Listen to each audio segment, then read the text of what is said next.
Future আর এইটা টোটালটাই একটা কন্ট্রাক্ট। কিরকম? আমাদের দেশে একটা ইন্স্যুরেন্স কোম্পানি আছে যার নাম LICI, অনেক পুরনো, আজ প্রায় 100 বছর ধরে চলছে, 70-80 বছর ধরে চলছে। এই ইন্স্যুরেন্স কোম্পানির সাথে যখন কেউ পলিসি করে তখন কি হয়, একটা কন্ট্রাক্ট হয়। কিরকম কন্ট্রাক্ট হয়? আমি 12 বছর বা 15 বছর কাস্টমার হিসাবে তোমাকে প্রিমিয়াম দিয়ে যাবো, তুমি আমার লাইবিলিটি নেবে 2 লাখ 4 লাখ, যার সাম অ্যাসেট বলা হয় ওটাকে, আর যদি কিছু না ঘটে তাহলে তুমি আমাকে ম্যাচুরিটি অ্যামাউন্ট একটা দেবে। সেটার মধ্যে থাকবে কি, আমি সাম অ্যাসেট যেটা ঠিক করেছি তার সাথে একটা বোনাস বা একটা ফাইনাল বোনাস এইরকম দিয়ে একটা হবে। এটা কি হলো, কাস্টমারের তরফ থেকে একটা চুক্তি হলো, আর ইন্স্যুরেন্স কোম্পানির তরফ থেকে একটা চুক্তি হলো। কিরকম চুক্তি?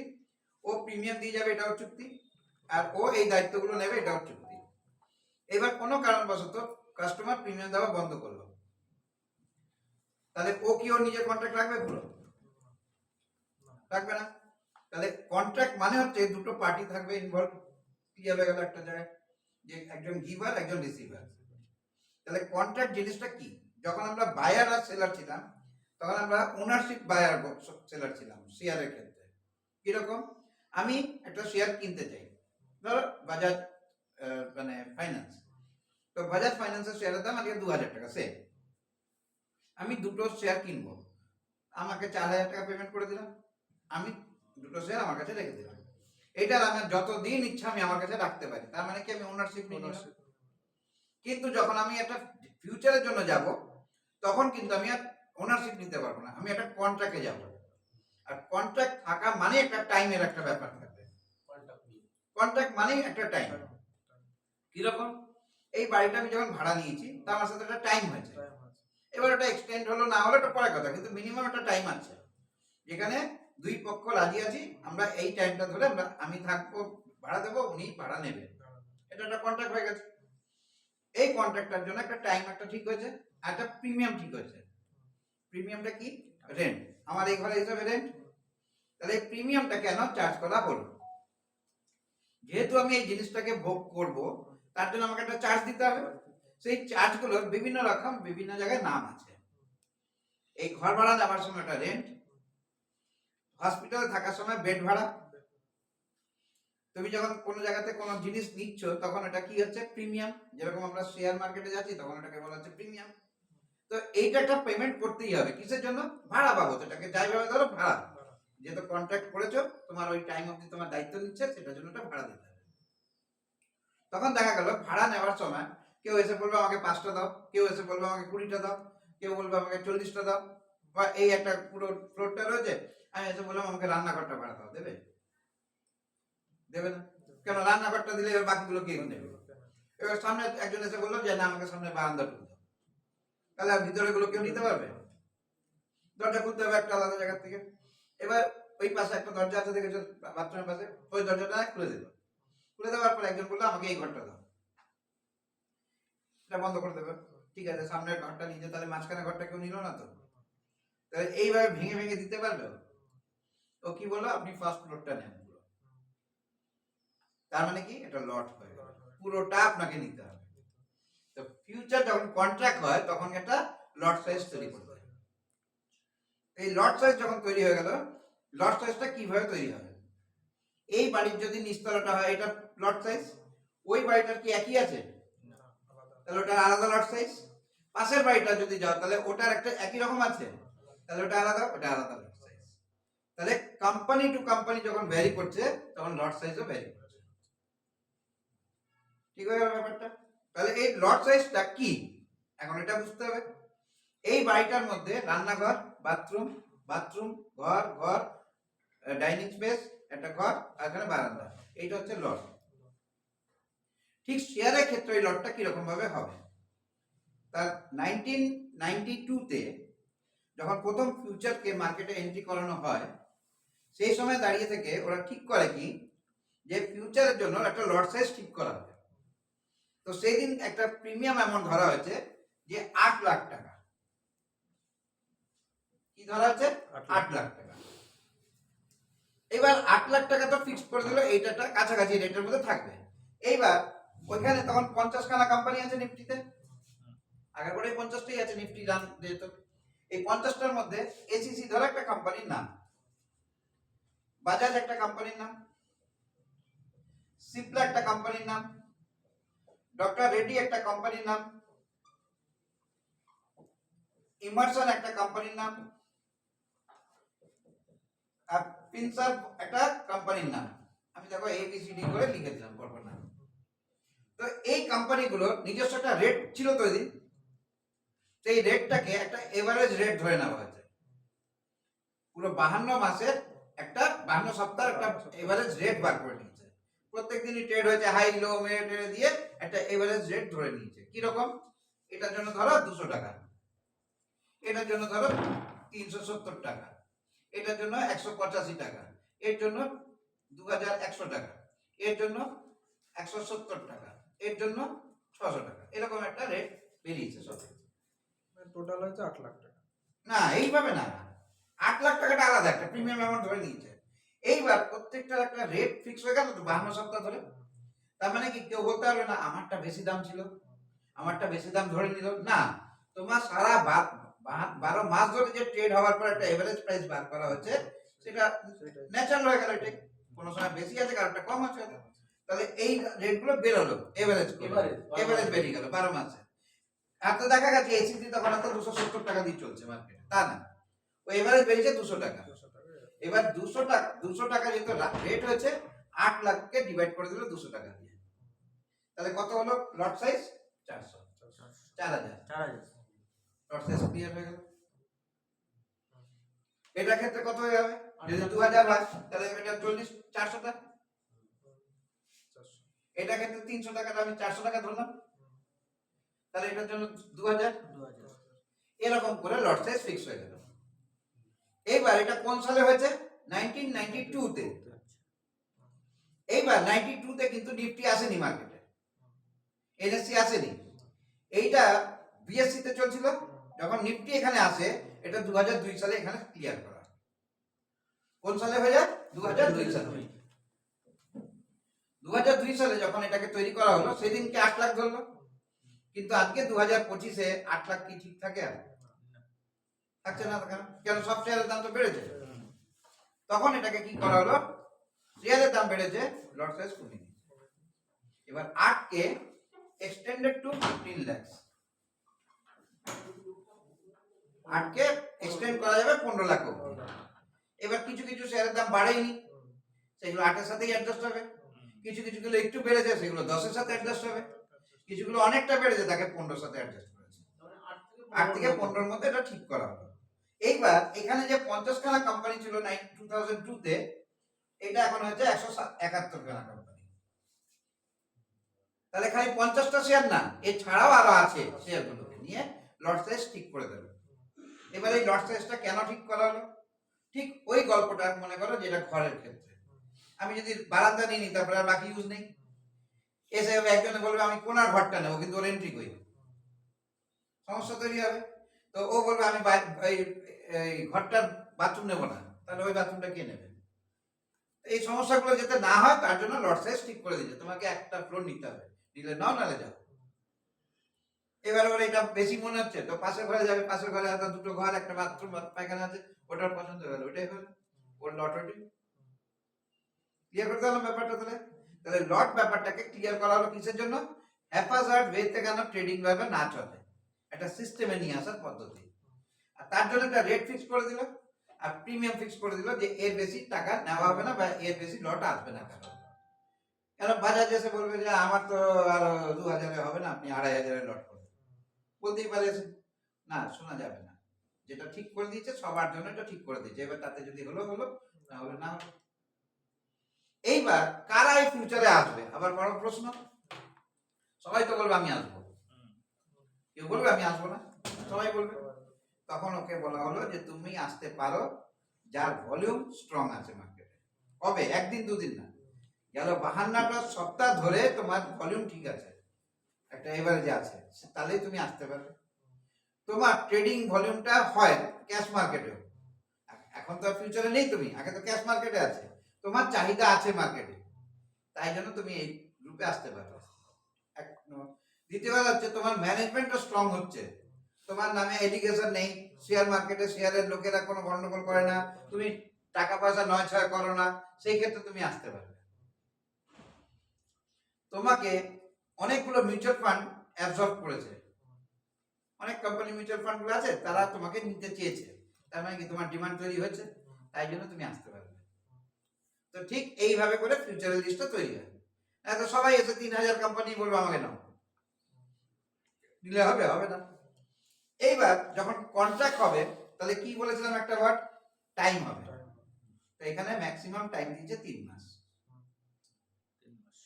90 দিন কেন দিয়েছে, এর পিছনে লজিক থাকতে হবে। ও তো বলতে পারে 120 দিন দেন, বলে 150 দিন দেন, কেউ বলবে 200 দিন দেন। যে কোনো একটা কোয়ার্টারকে কি বলা হয়, মদের ক্লাস না কিন্তু এমনি কোয়ার্টার, 6 মাস 3 মাস। কোয়ার্টার মানে 3 মাস, একটা বছরকে 4 ভাগে ভাগ করা একটা কোয়ার্টার। তো এই কোয়ার্টারটা হচ্ছে 90 দিনের, এই জন্য তুমি পাবে 90 দিনের চান্স। ঠিক এই 90 দিনের মধ্যে এই 90 দিনটা কিভাবে ক্যালকুলেট হবে, এটা আবার গল্প আছে। 90টা কিভাবে ক্যালকুলেট হবে, প্রত্যেক মাসে এভরি মান্থ লাস্ট থার্সডে, তো আজকে আমরা জানুয়ারি মাসের শুরুর দিকেই আছি, তো জানুয়ারি মাসের শেষ বৃহস্পতিবার হচ্ছে কোনটা, 29 তারিখ। তাহলে 29শে জানুয়ারি একটা ডেট হয়ে গেল। তারপরটা ফেব্রুয়ারি মাস, ফেব্রুয়ারি মাসের ডেট হবে 26 তারিখ, লাস্ট বৃহস্পতিবার। তারপরে মার্চ মাস, মার্চ মাসেরটা লাস্ট হবে গিয়ে 26 তারিখ। কোন কোন সময় 90 দিনে কমও পাবে, কোন কোন সময় 90 দিনে বেশি পাবে। এখন থেকে যদি কন্ট্রাক্টটা দেখি, তাহলে আমার 90 দিন নেই না, কেন, ফেব্রুয়ারি মাসে এমনি একটা 2-3 দিনে কম আছে মাসে, আর তারপরে আছে মার্চ মাসে যেহেতু 26 তারিখ হচ্ছে, পরের 5-6 দিনও পাচ্ছি না আমরা, কিছু করার থাকে না। 90 দিনটা একটা অ্যাপ্রক্স টাইম ধরে নেওয়া আছে, তোমাকে 3 মাসে দিয়ে দিল। এই যে 3টে মাসের টাইম দিয়ে দিল, তো প্রথমটা হচ্ছে নিয়ার, কাছে, কাছে, তারপরটা হচ্ছে দূরের একটু, Far. নেক্সট, তারপরটা অনেকটা দূরে, সেটাকে ফার। 3টে নাম দিয়ে দিল। এটার নাম হয়ে গেল নিয়ার, জানুয়ারিটা এটা হচ্ছে নেক্সট, এরপর হচ্ছে ফার। যখনই জানুয়ারিটা শেষ হবে, সঙ্গে সঙ্গে এপ্রিল খুলে যাবে না, ঠিক? তাহলে যখনই আবার ফেব্রুয়ারি শেষ হবে, তখনই আবার মে খুলে যাবে না, ঠিক এইভাবে কন্টিনিউয়াস চলছে। 90 দিন করে পাবে সবাই।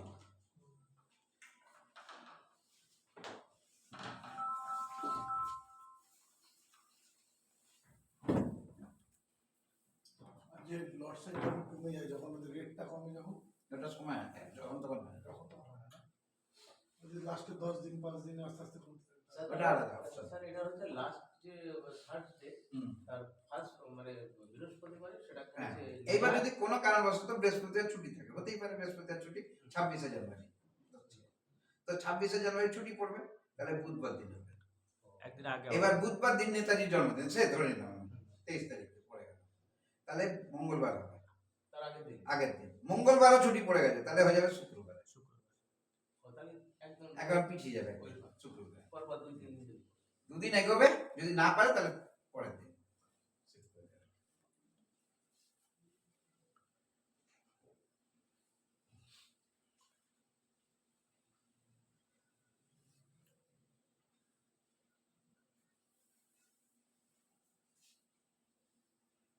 টাকা দিয়ে দিয়েছে? কাজে মুরগির না? মুরগির টাকা দেবে বলছিল?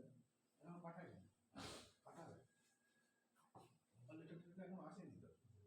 তাহলে সবার আগে গাড়িটা দোকানে দাও। গাড়িটা কাজ করা দরকার, এটা আমার কাজ বাকি আছে। চেন তেল গেছে, ইঞ্জিন গেছে। ইঞ্জিন গেছে? রাফ কাজ চালাও গাড়ি। আজ আমি 10-এর বেশি তুলিনি গাড়ি, আস্তে আস্তে চলছে না, তুমি তুলবে কি? সেটা চলছে না তো চালাবে কি? 10-এর বেশি উঠি। ওদের পাইপ ফেটে গেছে আমার গাড়ি, এটা পড়লাম না করতে। আমি এতটা উঠে যে পা সাপোর্ট দিয়েছি বলে, নাহলে হয় না, 3 জনা 200 কেজির উপর, 200-250 কাছাকাছি। বেশি বেশি। হয় না, আর তারপর আবার চাপান দিয়ে এসছি, কিন্তু তুমি তো খেয়ে এসেছি, খাওয়া তো কম খায়। এই খাবারটা ছিল খেয়ে আসলে তুমি আসবে ব্যবসা চলে তোমাকে খাওয়া দাওয়া হয়নি তো, স্যার এটা কি স্যার এটা? 1 বছর না হলে প্রিন্সেপ একটা নাম লিখেছি, খাওয়া দাওয়া হবে না। দেবী খেলাম বলতেছে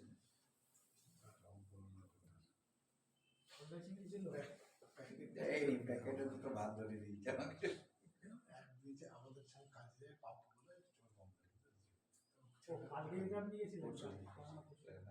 প্যাকেট করে রেখেছে, মাছের প্যাকেট এখানে রয়েছে, কাতলা মাছের এখানে হচ্ছে একজনের সঙ্গে 3টে প্যাকেট নিয়েছে আর আমি 4টে করে করে দিয়েছি, আলাদা করে নেবে আরেকজনের যে টেস্টটা ওটা আলাদা করেছি, শুক্তো দিয়ে সব কিছু দিয়ে সব ওখানে নিয়ে গিয়ে রেখেছে। আর ভাতের এখানে যেটা মাছ ছিল সেটাকে রেখেছে, ভাতের কিটটা এখানে রেখেছে, ওই লোকের ভাত দেয়নি, ওই লোকের মাছ গেছে কাতলা মাছ, আর গলদা চিংড়িটা ওইভাবেই পড়ে রয়েছে, গলদা চিংড়ি যেখানে পড়ছে ওখানেই পড়ে রয়েছে। সকাল লাস্টে পার্টি বাড়িতে দিয়ে দিলাম, আর কি করবো তখন, আর তখন মাল গুছাবো না তো ফোন করবো, আর আমি লজ্জায় ফোন করছি না, আমি দেখি জানি তো মাল যায়নি।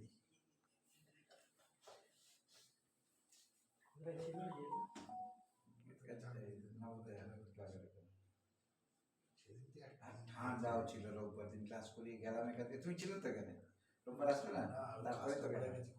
সেদিনকে এক কেস হয়েছে জানো, রাজনী আসবে সেদিন, কলকাতা আসেনি? ও 7 তারিখ যাবে, 7 তারিখ যাবে, সন্ধ্যে সকাল 7টার সময় ফোন করছে কোথায়, কাজে চলে এসেছি, কোথায় দেখলাম তোমার তো 7 তারিখ, আজকে না তো, তুমি কালকে মাছ কাটিনি, আজকে মাছ নেই, আমি 7 তারিখে সব বলে রেখেছি, আমি কাজ কামাই করলাম, দুটো কাজ ছেড়ে দিয়ে আমি তোমাদের কাজ করবো। আমি যে ঠিক করে নিয়েছি 7 তারিখ। 7 তারিখ ও হচ্ছে 4 তারিখ বলতে শুনেছি, 7 তারিখ মনে হয় মাথা কাছে খারাপ হয়ে ওই সময় আগে যে ফোন ছিল সে রান্না ওয়ারের মধ্যে কাজে যাচ্ছে, ওকে ফোন হয়েছে, রাতে কাজ ছিল বলে ওরা পেয়ে গেল। তোমরা লোকাল একটা রাজধানী রাখো না করো, এই আমাদের বাড়ির আশেপাশে তো এরকম দেখা যায়, সেরকম টেস্ট তোমাদের যে রান্না করছে সে কি এদের বাড়ির রান্না ভালো হয়েছে না। স্যার 12 তারিখে তো নাকি? হয়ে গেছে এটা, তাহলে এইটুকু মুছে দিলাম আগে, হ্যাঁ তারপরে বলে দিচ্ছি।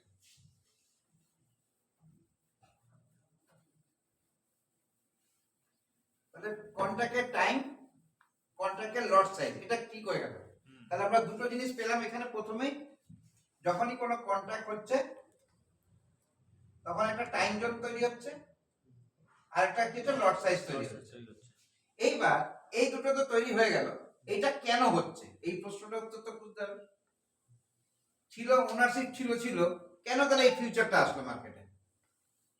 এটার উত্তরটা না খুঁজতে পারলে আমরা তাহলে কনফার্ম হচ্ছি না যে আমি কেন আসবো এই মার্কেটে। তাহলে সেই জায়গাটার দিকে দাঁড়িয়ে থাকতে হবে। সবাই বিজনেসম্যানরা সবাই কি চায়? ক্যাপিটালটা ছোট লাগুক আর প্রফিটটা বেশি হোক। এটা সব বিজনেসম্যানের মানসিকতা আছে কিন্তু, তাই তো? ক্যাপিটালটা ছোট লাগবে, প্রফিটটা বেশি হবে। তাহলে আমি যদি এখানে ধরে নিলাম একটা রিলায়েন্স বলে একটা বড় কোম্পানি আছে আমাদের দেশে, রিলায়েন্সের দাম এখন 1400 টাকা ধরলাম রাফলি, আর এর লট সাইজ 500 ধরলাম।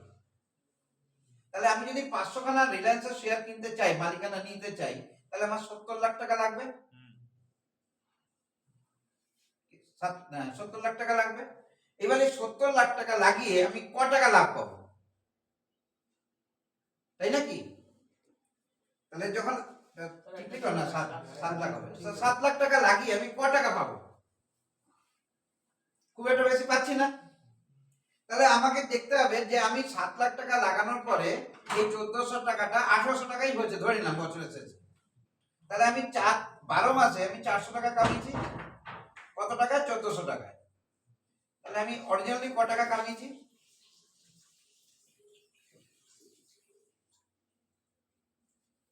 30% কাছাকাছি, এর বেশি কামাইনি আমি।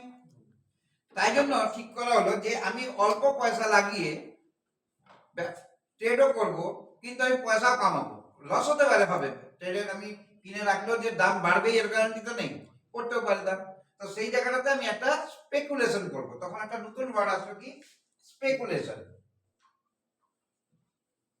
মানে কি আমি দূরেরটা ভাবছি এখন। কিরকম, ধরো আমার কাছে শেয়ার নেই, রিলায়েন্সের শেয়ারটা নেই, কিন্তু রিলায়েন্সের কোনো অডিটের কোনো একটা প্রবলেম এসছে, তাহলে শেয়ারের দামটা পড়বে তো, তাহলে আমি ওই লাভটা দিতে পারবো? আমার কাছে নেই তো আমি বেচবই বা কি, পারবো না।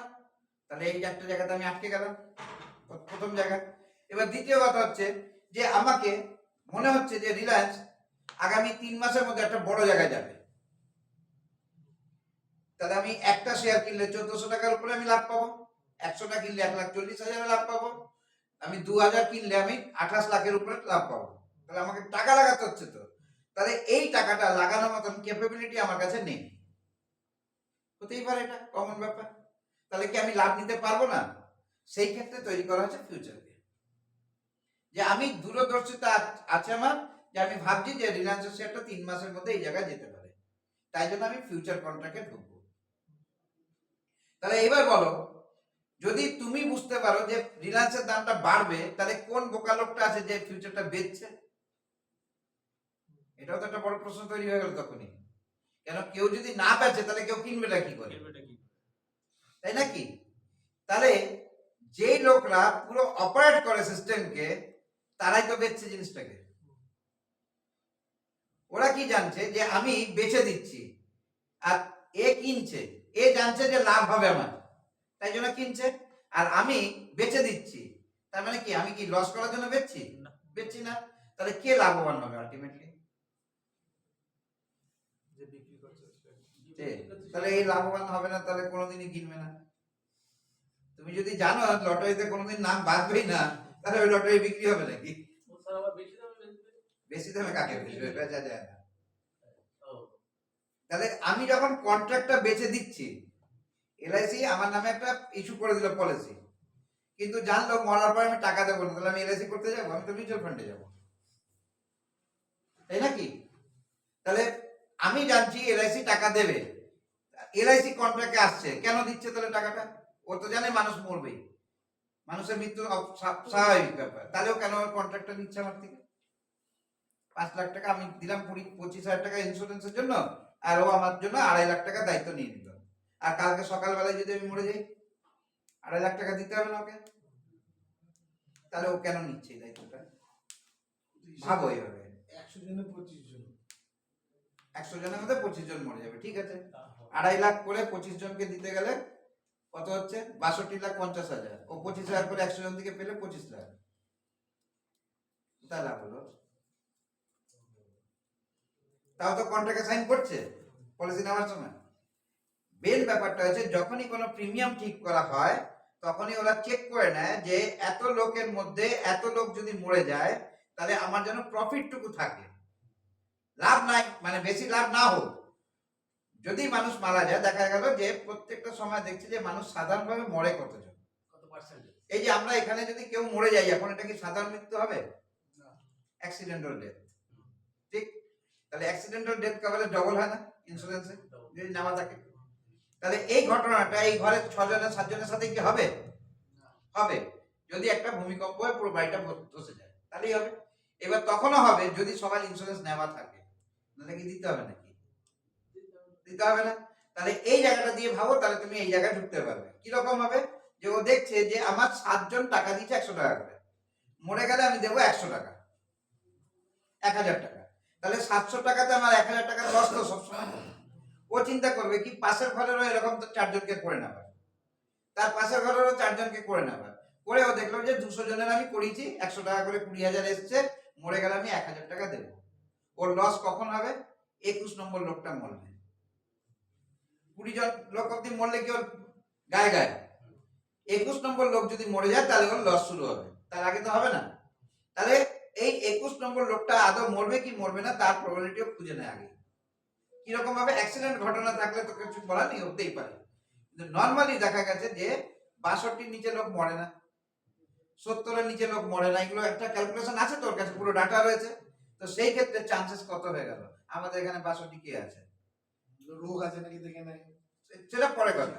62 দেখে নিয়েছে। এবার এই ঘরে আমার বয়স 54, তাহলে আমি 8 বছর বাঁচতেই পারি এখনো। আর আমি পলিসি করেছি 10 বছর, সবাই আমরা 10 বছরের করেছি। তাহলে প্রবাবিলিটি অফ মৃত্যুর কার আমারই রয়ে গেছে না খালি।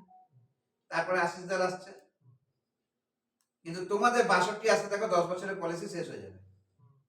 তাহলে তোমাদের টাকা কাউকে দিতে হবে না তো নরমালি ওর। তাহলে আমাদের দুজনের টাকা দিতে হবে কতজনের উপরে? 7 জনের উপরে। তাহলে ওর গায়ে লাগবে না টাকাটা দিতে।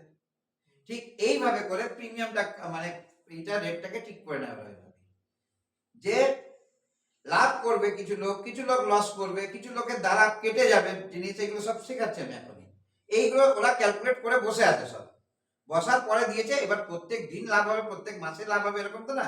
ওরা লাভ করে লাস্টের দিকে, কারণ কি ওরা জানে কিভাবে লাভটা করতে পারে। কিরকম তার একটা উদাহরণ দিয়ে দিই, মানে চুরির উদাহরণটা দিয়ে দিই, তারপরে আসল পাবে। এবার দেখা গেল সবাই কিনে নিচ্ছে রিলায়েন্সের ফিউচার, রিলায়েন্সের দাম বাড়ছে। এর একদিন কি করে হঠাৎ করে রিলায়েন্সের দামটাকে ফেলে দেবে, নিজেদের কাছে যত রিলায়েন্সের শেয়ার আছে সব বেচে দেবে। এবার যেই বেচে দেবে, ধরো এখানে আমরা সবাই 7 জনই কিনেছি, 600 করে মাল ধরো লট রয়েছে, 600 করে আমরা 7 জনই কিনেছি 4200, আর সব কিনেছি 1432 টাকা। কারণ 3 মাসেরটা তো একটু বেশি হবে প্রিমিয়াম, ওটা আমি বলে দিই। তো 1432 টাকা করে কিনেছি, বাজারে এখন 1400 টাকা করে দাম আছে। এইবার 32 করে হয়েছে, দাম বেড়েছে। এইবার এর মধ্যে থেকে যে একটা কনজারভেটিভ, যা আসছে ভাই নিয়ে নি, তার ঝামেলা শেষ করে, তো সে কি করলো, 1460 হয়েছে, ও নিয়ে বেরিয়ে গেছে। এটাতে ও লস করলো কি করলো না, অপারেটর পুরোটাই। ও তো পেয়েছিল 32 করে, আর দিতে হলো 60 করে। তাহলে 28 টাকা ওকে দিতে হচ্ছে ঘর থেকে, 600 ইন্টু 28, কোনো ব্যাপার নেই। এইবার আরেকটু বাড়াবো, তো আমাদের বাকি 6 জনরা দেখবো 1700 অব্দি যাওয়ার কথা, বসে রয়েছি মানে 1500। তখন দেবব্রত বেঁচে বেরিয়ে গেছিল, ও আবার একবার এন্ট্রি নিল 1500-তে। কেন বাড়ছে তো, আমি লাভ নিয়ে নিয়েছি, এবার 1500-তে আরেকবার এন্ট্রি করি, করলো 1580, আবার দেবব্রত বেরিয়ে গেল, কিন্তু আমরা সব বসে আছি। এবার 1580-তে নিত্যও বেরিয়ে গেল, তাহলে দুজন বেরিয়ে গেছে, ওর টাকা ওকে গুনে দিতে হয়েছে, তো দিয়ে দিয়েছে, কোনো অসুবিধা নেই। এবার আমরা 5 জন বসে রয়েছি, তো আমরা তো 1700 নিচে নেবো না। এবার কি করলো, 1800 অব্দি, মানে 1600 গেল। এইবার আমাদের মনে হচ্ছে আর একটু যদি বাড়ে তাহলে আমরা নিয়ে নেবো। ফাট করে ওই দিন কি করলো, ফেলে দিল এটাকে 1420। এই যে 1420 ফেললো, এটাতে কিন্তু আমরা কি ভাবছি অনেক কিছু হয়েছে না। এবার প্রবলেমটা শুরু হয়েছে কত, 1432-এ নিয়েছিলাম না, 1420-তে চলে এসছে। 12 টাকা করে শর্ট ইন্টু 600 ইন্টু 5 জন, এতগুলো টাকা ওকে জমা দিতে হবে ওর কাছে। শর্টেজ অফ প্রিমিয়াম হয়ে গেল, তো সঙ্গে সঙ্গে ও নিজের ঘরে নিয়ে নিল টাকাটাকে। এইবার যেই তুমি টাকা দিতে পারলে না, তোমার মাল কেটে দেবে, তো লসটা কে নিল, আমরা নিলাম। ও ঠিক এই কাজটা করে দেয় টাইম মতো। ও যখন দেখছে যে আমার প্যারামিটার আমার লস শুরু হচ্ছে, সেদিন ও পরের দিন সকালবেলা পুরো দামে ফেরত দেয়। এবার ফেরত দিল যখন, ওইখানে এবার কারা হয়েছে, যারা বেঁচেছিল, যারা ফিউচারকে বেঁচে কিনেছিল, তাদের কাছে আবার প্রফিট যাচ্ছে। তো এটাও তো হয়েছে তখন, ও যেরকম আমার কাছে বেচেছে, এবার অন্য লোক তো বেচেছে মার্কেটে, সেটা ওরা কিনেছে। তো তো সেই জায়গা থেকে ওরা অ্যাডজাস্ট করা শুরু করে। ওদের ক্যালকুলেশন এইভাবে চলে, কারণ কি ওরা এক একটা প্রিমিয়ামের উপরে, মানে এক একটা লটের উপরে 500 কোটি টাকার খেলা খেলে। আর আমরা 50,000 লাগিয়ে আমরা প্রফিটেবল হতে চাই, আর ও 500 কোটি নিয়ে লস নেবে, এটা কি আন্দাজ করছো কখনো? তো আলটিমেটলি ও কিন্তু ঘরে নিজে 500 কোটির উপরে 1% নিয়ে গেল, 5 কোটি টাকা নিয়ে যাবে মাসের শেষে। যে সেল করছে ও তো 1432 এ সেল করছে, করে দিয়েছে, আর আমি তো ছোট প্রিমিয়ামে নিচ্ছি। বোঝা গেল ব্যাপারটা। ওরা এইভাবে করে খেলে বলে ওদের পয়সাগুলো ওরা বানাতে পারে, আর আমরা আমাদের পয়সাগুলো দিয়ে আসতে বাধ্য হই। ক্লিয়ার হয়ে গেল এই পার্টটা। এইবার এই যে টাইমটা, স্পেকুলেশনটা, এগুলো তো আমরা করেছি। স্পেকুলেশন করার সময় এখানে কি হয়, সব সময় বাই আর সেলার দুজনই থাকে, কিন্তু কিরকম, কারোর মনে হচ্ছে রিলায়েন্স আর বাড়বে না এখন, তারা সেল করছে। যারা মনে করছে রিলায়েন্স বাড়বে এখন, তারা বাই করছে। এইবার এই বাই আর সেলে সবসময় উঁচু নিচু থাকবে তো পাল্লায়।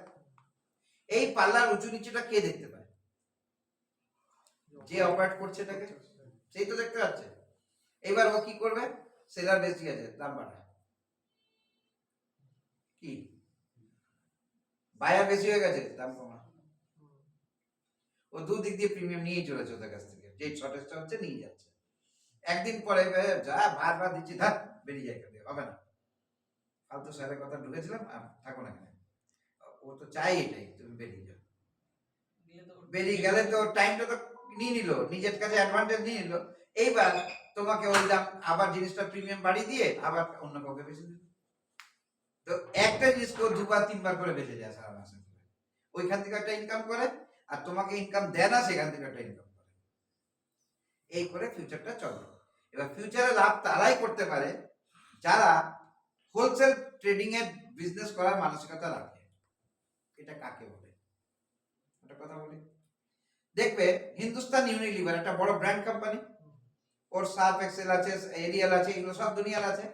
ও কি করে, যারা ডিস্ট্রিবিউটর হয় না, ঘর ভর্তি মাল থাকে না, লরি করে মাল আছে, ওরা চেন করে বিক্রি হয়, তো এগুলো সব চেনে বিক্রি হয়। তারপরে আমাদের চিপস গুলো চেনে বিক্রি হয়, 20টার চেন 10টার চেন এরকম। এবার দোকানদারকে দেয় কত, 50 পয়সা করে 5 টাকার মাল, তাই তো দিচ্ছে, বেশি দেয় কি দেন। কিন্তু যার কাছ থেকে আসলো সে কি 50 পয়সা করে পায় পার পিসে, ও 10 পয়সা করে পায়। ও চেনে হয়তো 20 টাকা 2 টাকা থাকবে, তো চেনে 2 টাকা থাকা মানে হচ্ছে কি, ও ছোট্ট লাভের পয়সা কারবার করে কিন্তু বড় কারবার করে। ঠিক এইখানে যারা পিক করে ফিউচারে কাজ করে, তারা কিন্তু কি করে, ফার্স্টেই আসলো, ঠিক আছে দেখে নিল বুঝে নিল, 5 টাকা গ্যাপে মাল ছেড়ে দেবো। কারণটা কি, ও তো 8 লাখ টাকা লাগাচ্ছে,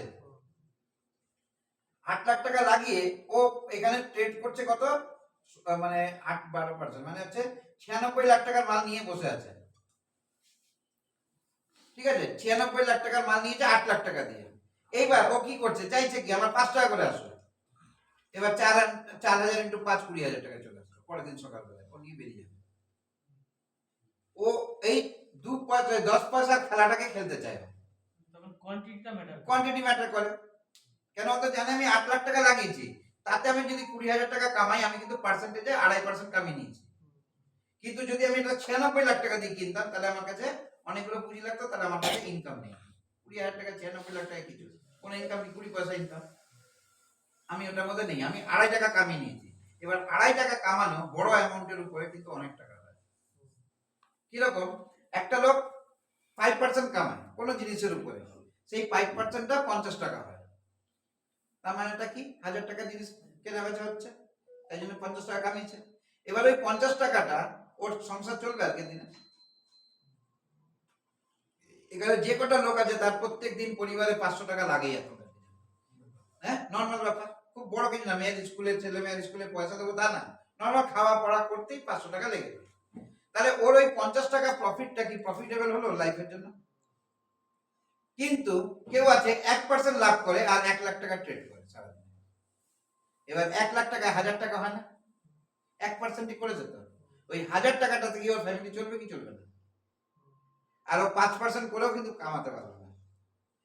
এই জন্য হোলসেলার দেখবে বড় লোক হয় প্রতিনিয়ত, রিটেলার কিন্তু ফাস্টে থাকে। কেন, ওর কাছে বিভিন্ন রকমের স্টক রাখতে হতো। আর যে হিন্দুস্তান ইউনিলিভারে নিয়ে নিয়েছে, ও ঠিক দেখবে বাড়ি বাড়িতে দোকান দোকানে মাল ঢুকিয়ে দিয়ে চলে আসবে সকালবেলা, বিকালবেলা লোক গিয়ে কালেকশন করে নিয়ে চলে আসে। তাই হয় কি হয় না, দেখবে ওরা সব 2 পয়সা 4 পয়সা 6 পয়সা কাজ করে, আর প্রত্যেক দিনের পয়সা প্রত্যেক দিন নিয়ে আসে, ওই পয়সাটা আবার পেমেন্ট করে আবার মাল ঢোকায়, সারা বছরে ও 10 বার 12 বার করে ঘুরিয়ে দেয় টাকাটাকে। ওর কিছু অল্পই আসো কিন্তু ঘুরছে তো বারবার টাকাটা। আর রিটেলারে কি হচ্ছে, কিনছে 50 পয়সা পাচ্ছে, চিপসটা বাকি নিয়ে চলে যাচ্ছে দোকানে। কি হচ্ছে না কাকু, চিপসটা না বাবা দিয়ে দেবে পয়সা, এবার বাবা কবে দেবে, সামনে মাসে। তার মানে কেউ 50 পয়সা কামালো কিন্তু 5 টাকাটাকে ফাঁসিয়ে দিয়ে এক মাসের জন্য, তাহলে ও কি কামাতে পারছে আলটিমেটলি? এই জন্য দেখবে রিটেলার সহজে বড় লোক হতে পারে না। ও রিটার্ন বেশি কিন্তু পার্সেন্টেজের দিক থেকে, কিন্তু হোলসেলার টাকা কামাতে পারে, কারণ কি ও রিটেলার থেকে ঠিক টাকা তুলে নেয়, প্রত্যেকদিন রোলিং রোল করছে। ওই এক মাসের মধ্যে 4 বার 5 বার যদি রোল করে না এক টাকাটাকে, তারপরে তো ওখান থেকে বাকি পয়সা সেটা তো হচ্ছে আলাদা। এইভাবে করে পয়সা কামাচ্ছে কিন্তু। তাহলে আমাদের এই মার্কেটেও কিন্তু ঠিক এই গল্পটাই চলে। ফিউচারটা আনার উদ্দেশ্যটাই হচ্ছে ওই বুদ্ধিটাই কাজ করতে হবে। আমার 5 টাকা এসে গেছে, নিয়ে নাও, আবার কালকে একটা ট্রেড ঢোকো, কালকে এটা না অন্য কোম্পানিতে ঢোকো, যেটাকে তুমি এডুকেশন নিচ্ছ যে না এটা 3 দিন 4 দিনের মধ্যে বাড়তে পারে, ওটার মধ্যে ঢুকে আবার কিছু পয়সা হচ্ছে নিয়ে বেরিয়ে পড়ো, টাকাটাকে ঘোরাতে থাকো। নাহলে কোনো একটা দিন আসলো কি হঠাৎ করে আসলো মার্কেটে একটা ক্র্যাশ চলে আসলো, তুমি তো ফেসে থাকবে, বড় পয়সা বাড়ানোর তাহলে গিয়ে ফেসে গেলে, বা ওই কোম্পানি নামে কোনো একটা কেস ঘটে গেল, বা ব্যাংক কোনো একটা ইস্যু দাঁড় করে দিল ওর উপরে যে ব্যাংক থেকে টাকা তোলা যাবে না ওই কোম্পানি, তো চাপটা তো আসবে শেয়ারেই। তো এই সব সমস্যাগুলো আসে ফিউচারে কিন্তু। তাহলে যারা ফিউচারে ট্রেডিং করে তারা কিন্তু হোলসেল কনসেপ্টে কাজ করে, এই জন্য ওরা ফাটাফাট কাজগুলো করে করে বেরিয়ে যায়। ওরা মালিকানা ধরে বসে, এটা না মালিকানা নেই তো, আমি 90 দিন ধরার পরেও তো এটা আমার না, তাহলে আমি মালিকানা ধরতে হবে, অল্প হবে আমি বেরিয়ে যাবো, অল্প হবে আমি বেরিয়ে যাবো, সেটা 2-1 দিনের মধ্যে হয়ে যাবে। হ্যাঁ ফাটাফাট করে বেরিয়ে যেতে হবে। তাহলে ফিউচারটা কেন কনসেপ্টটা আনা হচ্ছে বোঝা গেল তো, এটা মারওয়াড়িদের কনসেপ্ট, অল্প পয়সা বেশি প্রফিট। ক্লিয়ার? এবার এইটারই দ্বিতীয় পার্ট আছে, দ্বিতীয় পার্টটার নাম কি? অপশন।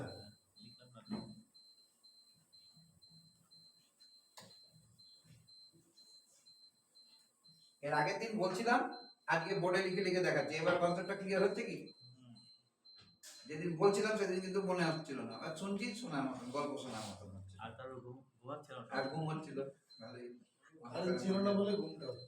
অন্ধকারের মধ্যে ভালোই ঘুম হচ্ছিল, কেউ দেখতে পাচ্ছে না। চা করছে নাকি? না, ভাত হয়নি ওদের এখন। পুজো দিতে গেছে না? ওখানে তো খাওয়া দাওয়া হয়। পয়সা নেই ওদের কাছে। কে দেয়? মা ক্যান্টিনে 5 টাকা সবাইকে দেয় না, গেলেই দিবে।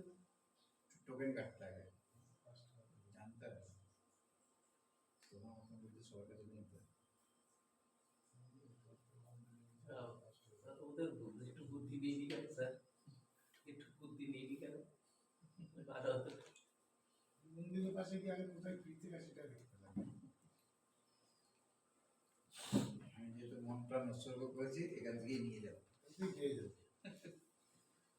ঠিক আছে, এবার অপশনে চলে আসি। ফিউচারটুকু ক্লিয়ার? অপশনটা কি? এখানে যেরকম ফিউচারে ছিল বেচা যায় কেনা যায় দুটোই করা যায়, এটা ক্যাশের ক্ষেত্রে কিন্তু হয় না, খালি কেনা যায়, বেচা তো যাবে না, কারণ আমার কাছে নেই তো আমি বেচবো কি। অপশনের ক্ষেত্রে সেই বেচা যায় কেনা যায়, কিন্তু এর জন্য দুটো নাম দিয়ে দিয়েছে, কল আর পুট। কল মানে আসো, পুট মানে রাখো, ঠিক? তাহলে কল মানে হচ্ছে যখন মার্কেট উপরে উঠবে তখন আমাকে কল নিতে হবে, যখন মার্কেট নিচে যাবে মনে হবে তখন আমি পুট নেব, ঠিক? এটা হচ্ছে বাই, এটা কি? বাই করা। আবার সেল করার ক্ষেত্রে কিন্তু ঠিক উল্টো হবে, কলটাকে বেচতে হবে, পুটটাকে কিনতে হবে, এইভাবে করে কাজ করতে হবে, উল্টো কাজ করতে হবে। এতে সুবিধা কি অসুবিধা কি আমি বলছি না।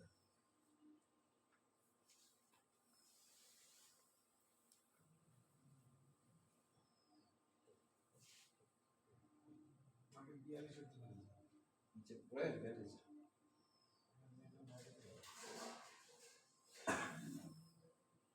আমি তো 46 আর 54 তে নিয়েছি, আর একটা 59 ছিল, 76 দিকে আছে, আমি প্রফিটই বুক করিনি, বাড়ি থেকে বেরিয়েছি যে মনে নেই টিপি লাগাতে, আমি 42 দিয়েছি 59 থেকে।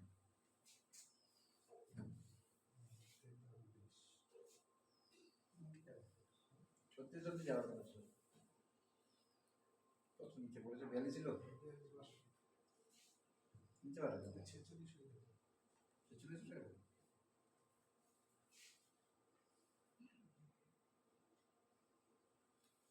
এটা কত করে দিবি?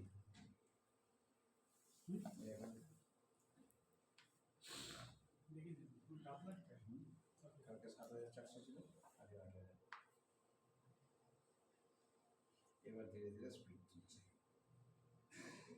দুদিন ভয় ভয় ছিল তো। এটা এবার কি হয়েছে, এরপরে ভাবছে যে 8 লাখ টাকা, এটা অনেকগুলো টাকা, কিছু করতে হবে না, অত বুঝি নেই। হ্যাঁ অত নেই, তাহলে কি করা যাবে? তখন ওরা বললো কি, প্রিমিয়ামের উপরে খেলা খেলো।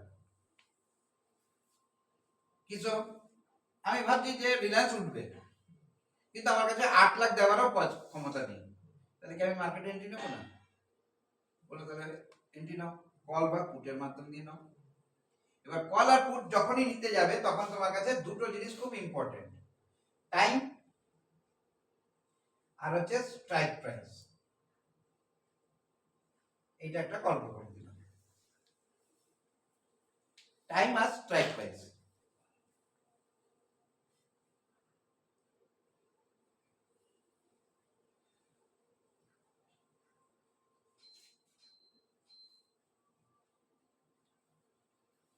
টাইমটা কি, আমি কত দিনের জন্য নিচ্ছি, সেই আবার 90 দিন ম্যাক্সিমাম।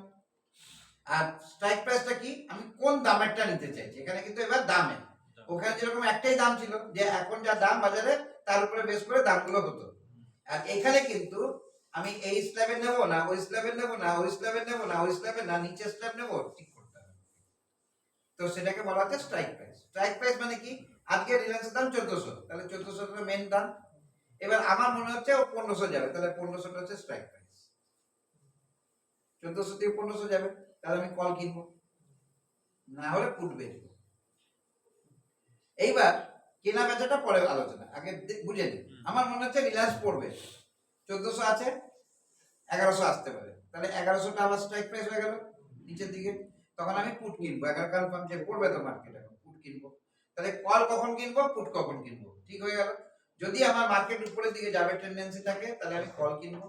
আর যদি আমার মার্কেটের টেন্ডেন্সি নিচের দিকে থাকে, সেলার জন্য আসবে, তাহলে আমি পুট কিনবো। ফার্স্ট পার্ট হয়ে গেল।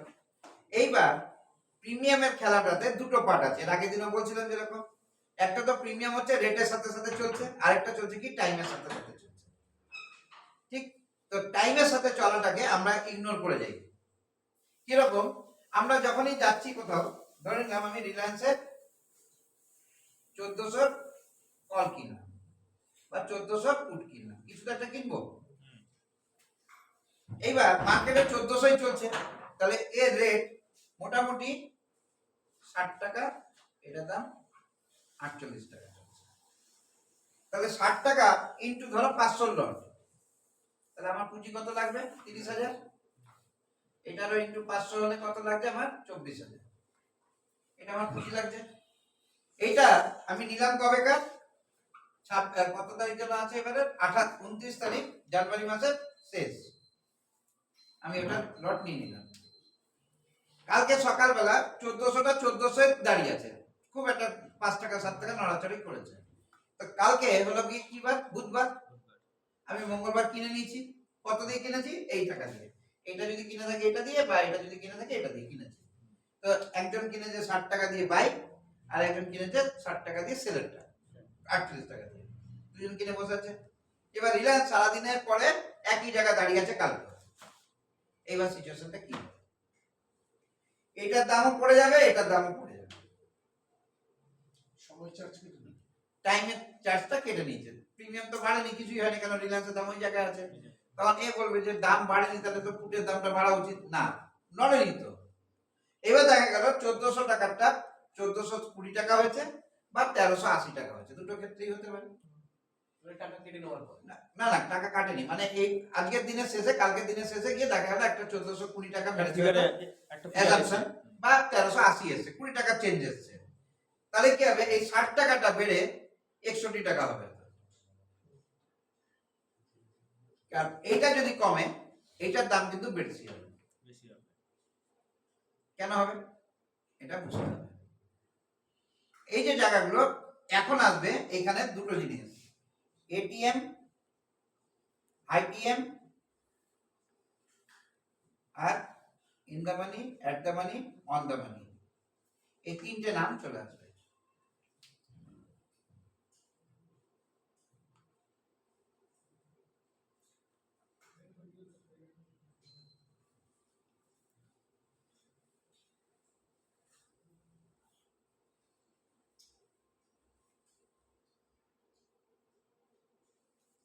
যতক্ষণ হাত এইভাবে দিয়ে বসবে, কনসেন্ট্রেশন থাকবে না, নেগেটিভ জোন, কাটা চিহ্ন দিয়ে বসে আছে।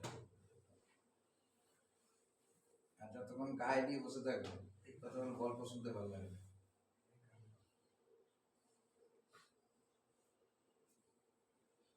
পানার সাথে কি কানেকশন আছে? আছে, পা নাড়ানো তোমার ব্রেন হচ্ছে, ফ্ল্যাকচুয়েট হচ্ছে ব্রেন মধ্যে। কনসেন্ট্রেট হচ্ছে না, ওর ব্রেন এখানে নেই, ও আছে এখানে। কি ভুল বলছি? দেখো তুমি এখন এইভাবে বসে থাকো, কিছুক্ষণ পরে দেখো তুমি এখানে আছো। ছিঁড়ে গেছে। প্লাস্টিক তার দিয়ে বানিয়ে না, বা প্লাস্টিক দিয়ে। ওটা দিয়েছি তো বিষব রাশি, আমার তো বিষটা আছে। বৃষভ বা বৃষভ না, বৃশ্চিক একটা আছে আর বৃষভ আছে। বৃশ্চিক আর বিষ। তুমি তো বৃষ কোনটা বলেছো সেটাই দিয়েছি। আমি বিষ বলেছি। বৃষ বলে কিছু নেই, বৃষভ আছে। হ্যাঁ, ওই বই তোমাকে জিজ্ঞেস করে তুমি বলছো বৃশ্চিক, আমি বৃশ্চিক আনি দিয়েছি। বৃশ্চিক বলি। ওটাকে ফোন করো তো কোথায় আছে? ঠিক আছে, ATM at the money, in the money, on the মানি। ঠিক আছে, এটা মানেগুলো কি? যখন আমি 1400 মার্কেটে দাম চলছে, আমি 1400তেই কিনছি, তাহলে আমি কি আছি? অ্যাট দ্য মানি আছে। বুঝতে পারলাম? এইবার দামটা বেড়ে 1420 হয়ে গেছে, তাহলে কি হলো? আমি ইন দ্য মানিতে চলে আসলাম। এবার বোঝাই, আরেকবার লিখে এটা 1400 বোঝাচ্ছি। এবার এখানটা লিখি, তাহলে বুঝো। ছাগলের সুবিধা।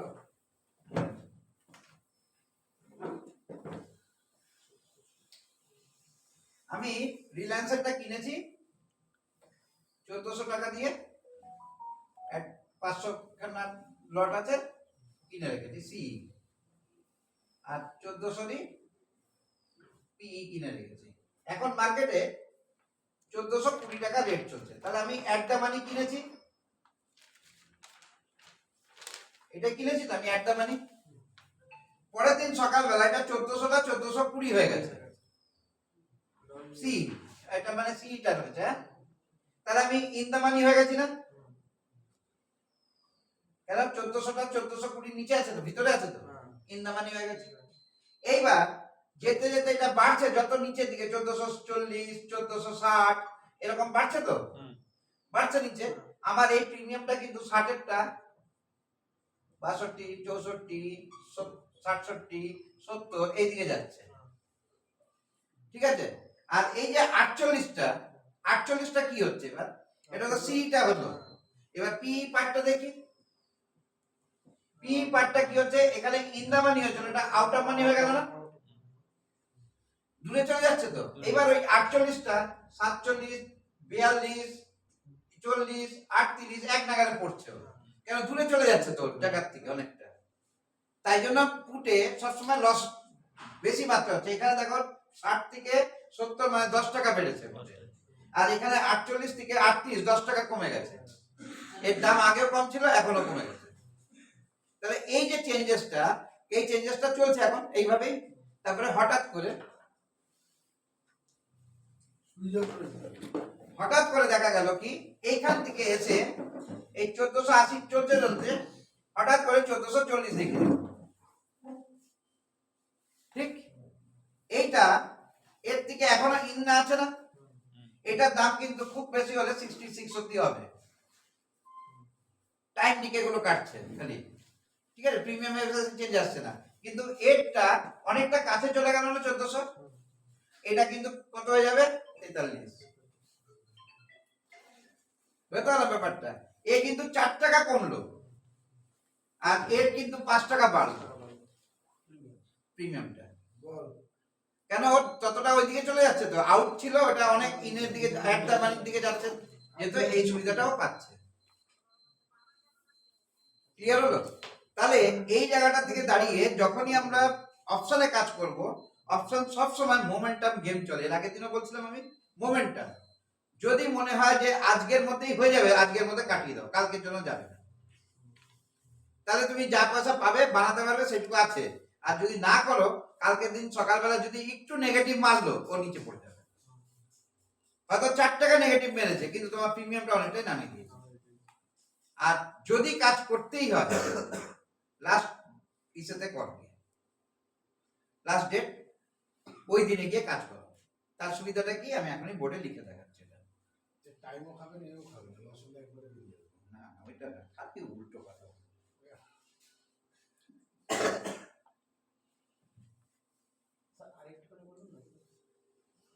1400টা 1420 যাচ্ছে, 40 যাচ্ছে, 60 যাচ্ছে, 80 যাচ্ছে, এরকম ভাবে যাচ্ছে। তো এই প্রিমিয়ামটা বাড়ছে ধীরে ধীরে, অল্প অল্প করে বাড়ছে, কিন্তু এইটার থেকে দূরে চলে যাচ্ছে তো অনেকটা। 1420 মানে এটার থেকে দূরে চলে গেছে, ওর তো নিচে গেলে সুবিধা হতো, কিন্তু ও দূরে চলে গেছে, ওর প্রিমিয়ামটা এইভাবে কমছে। কিন্তু হঠাৎ করে পরের দিন সকালবেলা দেখা গেল এটা 1440-এ চলে গেছে। এর কিন্তু প্রিমিয়ামে অ্যাডজাস্টমেন্ট বেশি হবে, এর কিন্তু কমবে, অল্প কমবে।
এবু ভাই, তুই কি ভাত খাবি? তুই কি ভাত খাবি? কি টিফিন এনেছিস? রুটি বানিয়ে আর কি এনেছিস? আর কি এনেছিস? আর ভাজা রয়েছে, আজকে মঙ্গলবার না, নিরামিষ। ডিম করতে হবে। নিরামিষে ডিম করে দিতে হবে। আরে ঘরে তখনই নিরামিষ। ভাত বকেছে। না না ডিম কিন্তু নিরামিষ। সবই নিরামিষ, কোনটা আমিষ আছে? মাংস আর মাছটাই আমিষ, না না, পেঁয়াজ কিন্তু রসুন। পেঁয়াজ ছাড়া বানালে মাছটাও আমিষ। নিরামিষ হয়ে গেল এটা। নিরামিষ। হ্যাঁ, খাসির মাঝে তুমি আদা দেবা, রসুন দেবা না, তাহলে নিরামিষ হয়ে গেল। মায়ের ভোগ কিসে দেয়? পেঁয়াজ আর রসুন ছাড়া বানায় তো ওইগুলো। আদা রসুন দিয়ে সমস্যা। আদা ভালো, রসুনটা হচ্ছে না কি বলে, নিরামিষ আর আমিষের সবার মেইন কারণটা হচ্ছে গিয়ে প্রোটিনের। মুসুর ডাল নিরামিষ না, আমিষ। কেন বলতে প্রোটিন বেশি। আর এটা কেন করা হয়েছে? যত বেশি প্রোটিন হবে শরীরে সেক্সের দিকটা বাড়ে বেশি। এটাকে কমানোর জন্য বলেছে এটা আমিষ আর এটা নিরামিষ। রসুনটা যেমন সাউথে মন্দিরে প্রসাদ হতো পেঁয়াজ রসুন চলে। এটা ক্লিয়ার হয়ে গেল। এইবার যেটা বলছি যে আমরা এটাকে মুছে দিই। হ্যাঁ,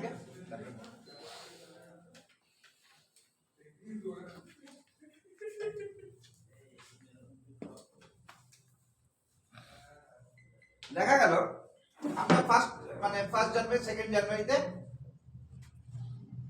রিলায়েন্সের একটা ফুট নিলাম, 1500 ফুট মানে কল নিলাম, তার দাম পড়ছে এর 29 জানুয়ারি, হ্যাঁ লাস্ট, এটার দাম পড়ছে 70 টাকা। 1500 মার্কেট রেট, 1500তেই নিলাম স্ট্রাইক প্রাইস।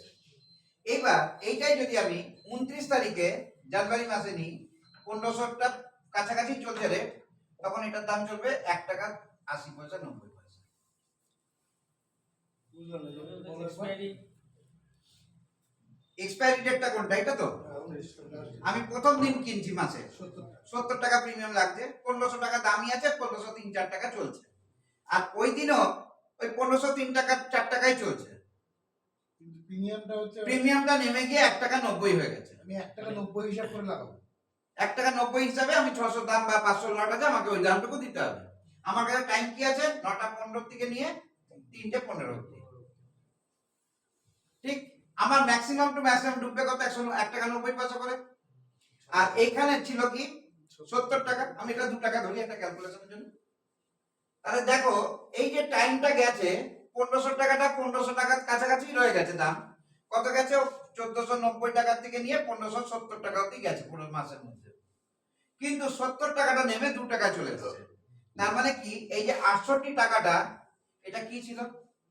টাইম ডিকে, এটাই তো বোঝাচ্ছে টাইম ডিকে এটাতে খেয়ে নিয়েছে। তাহলে আমি যদি অপশনে ট্রেড করবো তাহলে আমি এই ডেটটাতে ট্রেড করি, কেন এই ডেটে প্রচুর ফ্লাকচুয়েশন হবে। কেন হবে? যারা বাই করেছে তারা সেল করবে, আর যারা সেল করেছে তাদের বাই করতেই হবে। এটা তো লাস্ট ডেট। সেদিন যদি আমি জুয়াটা খেলি, এটা তো জুয়া খেলা, পুরোপুরি স্পেকুলেশন মানে জুয়া খেলা। সেদিন আমার 2 টাকার উপরে দাঁড়িয়ে কত টাকা হতে পারে? এটা 30 টাকা অব্দি মারতে পারে।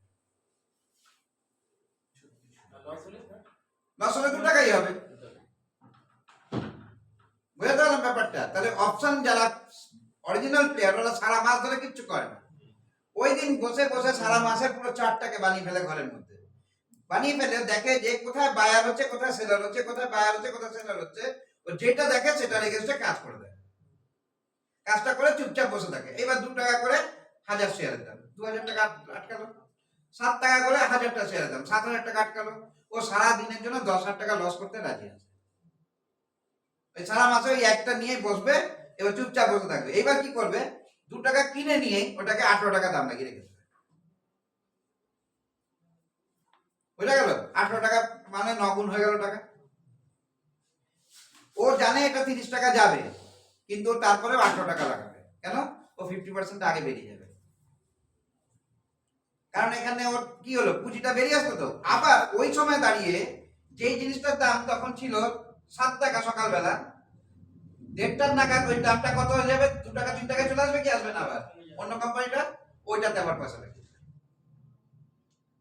বুঝা গেল? যেটা সকালবেলা 7 টাকা ছিল ওটা দিনের শেষে আস্তে আস্তে 3 টাকা চলে এসছে, ওইটাতে আবার টাকা লাগিয়ে দেবে। এইবার অর্থাৎ চেঞ্জেস গুলো বোঝো কি হচ্ছে। 2 টাকা 2000 টাকা লাগিয়েছিল, 18,000 টাকা বানিয়ে ফেলেছে। ঠিক? এবার ওই 18,000 থেকে মোটে 3,000 টাকা লাগাচ্ছে। আগে কি লাগিয়েছিল? 2000 টাকাটা নিজের ঘরের টাকা লাগিয়েছিল, এবার কি লাগিয়েছে? লাভের টাকা লাগিয়েছে। এইবার ওর লস হলে কোনো কষ্ট আছে ওর? এইবার এইটা যদি 30 টাকা হয়ে যায়, এটা কিন্তু পুরো 30 টাকায় দাম লাগিয়ে দেবে। বুঝা গেল? এইবার যখন ও 10 গুণ করবে, 20 গুণ করবে, 30 গুণ করবে, এইটা হচ্ছে কি ওর পয়সা যে বানিয়ে নিয়ে বাড়ি যাবে। তো এরকম একটা দিন সৌভাগ্য পেয়েছিলাম আমি। 1 টাকা 70 পয়সাকে 19 টাকায় বেচেছিলাম 3000 এর লটে। না না, এসবিআই তখন 3000 এর লট ছিল। আমি 1 টাকা 10 পয়সা কিনেছিলাম, 19 টাকায় গিয়ে বিক্রি করেছি। কেন? আমার কাছে খবর ছিল যে এসবিআই ভালো পারফরমেন্স করছে, ও রেজাল্ট বেরাচ্ছে, রেজাল্ট ভালো হবে, তারই এফেক্টটা পাবো, সেই জন্য বসে বসে লাগিয়েছিলাম। তো ওই পয়সাটা কিন্তু 57,000 টাকা হয়ে গেছে। ক টাকা? 3,000 টাকা একদিনে, কয়েক ঘন্টার মধ্যে বানিয়েছি। এটা আমার হাইয়েস্ট বানানো অপশন। স্যার অপশন যারা করে তো লাস্টের দিনে ম্যাক্সিমাম ওরাই ওই দিন, মানে চালাকরা ওই দিন বসে, লাস্টের দিন আর বোকারা রোজ বসে। আর সবসময় মাথা রাখতে হবে ক্যাপিটালের এগেইনস্টে আমি কত টাকা ক্যাপিটাল প্রফিট আনলাম, সেটা কিন্তু দেখতে হবে আমাকে সবসময়। সি গ্রেটার দেন পি লিখেছিলাম তো, ওইটা আমরা মাথায় রাখতে চাই না। এটা হচ্ছে কি ভুল।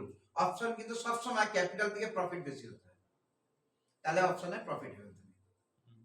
কারণ দেখবে যারা সার্ভিস প্রোভাইডার হয় না, যে মেসেজ দেয় কেন কেন কেন, ওরাও দেখবে যখন দেবে আমি এই টাকাটা 800% বানিয়েছি, এই টাকাটা 1200% বানিয়েছি, লেখে না ওরা? কেন লেখে? কেন? অপশন যারাই ট্রেড করে তাদের ক্যাপিটাল যেহেতু কম লাগে, ওরা পার্সেন্টেজটা কি হয় টাইমসে যায়। আমি 8 গুণ বানিয়েছি, 10 গুণ বানিয়েছি, 6 গুণ বানিয়েছি। কেন বানাচ্ছি? কেন আমি তো পয়সাই লাগাচ্ছি না এখানে। এবার এটাকে পরীক্ষা করবে কি করে? এক্সপায়ারি আসবে, মাথায় রেখে নাও। শিখেছো? ওইটাকে নিয়ে তোমরা 2 দিন 3 দিন আগে থেকে স্টার্ট করে দেখা, যে কোনো একটা শেয়ারকে বার করে নাও। মাহিন্দ্রা, সিপলা, যেগুলোতে মুভমেন্ট চলে, দেখবে রোজ 70-80 টাকা 100 টাকার মুভমেন্ট চলে, সেই কোম্পানির শেয়ারটাকে তুমি ধরে নাও। ওটাকে প্রত্যেক দিন ওই ইসে একেবারে স্ট্রাইক প্রাইসটা যেখানে চলছে সেখানকার স্ট্রাইক প্রাইস একটা লিখে নিলে, লিখে নিয়ে ওইটা স্ট্রাইক প্রাইস নিয়ে রোজ চেক করো কি হচ্ছে। রোজ করতে করতে লাস্ট ডেটে তো আসবে একটা দিন, সেই দিনের পুরো ডাটাটা লেখো, দেখবে তোমার কাছে পুরোটা চার্ট তৈরি হয়ে গেছে কি হয়। ওই একটা কোম্পানিকে নিয়ে একটা জায়গায় বোঝাই যে একটা লোক, আমি যখন বোম্বেতে ট্রেনিং নিতে যাই 2004-এ, নিউক্লিয়াস সফটওয়্যার বলে একটা কোম্পানি আছে, সে তাদের ব্রোকার হাউসের নাম হচ্ছে আশিস সি মেহতা। ওনার ওয়াইফ আশিস সি মেহতার যে ওয়াইফ হচ্ছে দীপা মেহতা, এনএসসি চেয়ারম্যান ছিল সেই সময়। হয়ে আছে তো? তাহলে কত কন্ট্রোলিং ছিল, আর ওনার নামে অনেক কেস আছে, উনি অনেক 2 নম্বরই করেছে, তাই জন্য ওনাদের এই শেয়ার মার্কেটের যে ব্রোকার হাউসটা খুব একটা বেশি নাম করতে পারেনি। ওইখানে গিয়ে একটা লোককে আমি দেখেছিলাম, সেই লোকটা প্রায় ওই অফিসে আসে প্রায় 4 বছর হয়ে গেছে। লোকটা এসেছিল এই টাকা নিয়ে 700 রুপিস 2004-এ, 4 বছর হয়ে গেছে মানে 2000 থেকে আসছে। মোটে 700 টাকা ক্যাপিটাল নিয়ে ও এন্ট্রি করেছিল, ওইখানে বসে ট্রেড করে। আজকে করে কিনা জানি না, কিন্তু সেই সময় করতো। তার 2 বছর 3 বছরও পরে আমি খোঁজ নিয়েছিলাম, ওইখানে উনি করে। উনি চিন্তা ভাবনা কি করেছে, আমাকে শেয়ার মার্কেট দিয়ে পয়সা বানাতে হবে, তার জন্য আমি একটা নতুন নিজস্ব একটা সিস্টেম লঞ্চ করলাম নিজের মতন করে।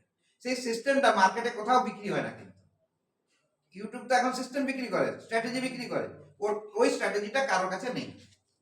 কিরকম?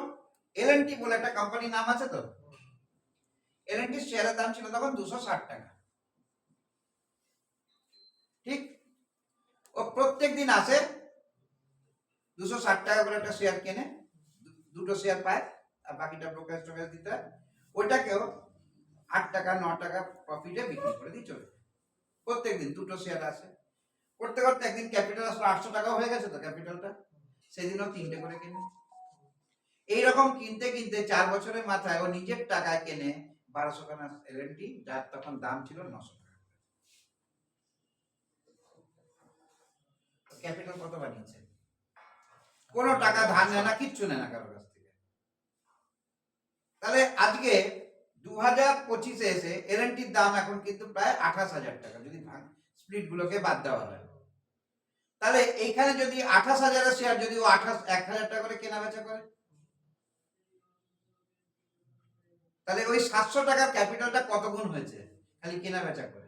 আমরা তো এর আগের দিন দেখলাম ধরে রাখলে কত পয়সা হয়, আজকে ও ট্রেডিং করে কত পয়সা হয় ওটাও দেখিয়েছিল।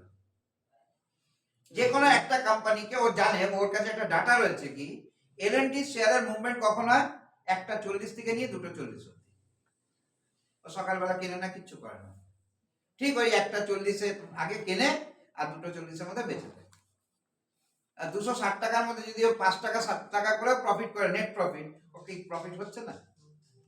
কিন্তু আমাদের কাছে এটা সহ্য হবে না, 5 টাকার জন্য অত দূর যাবো, এত কিছু করব।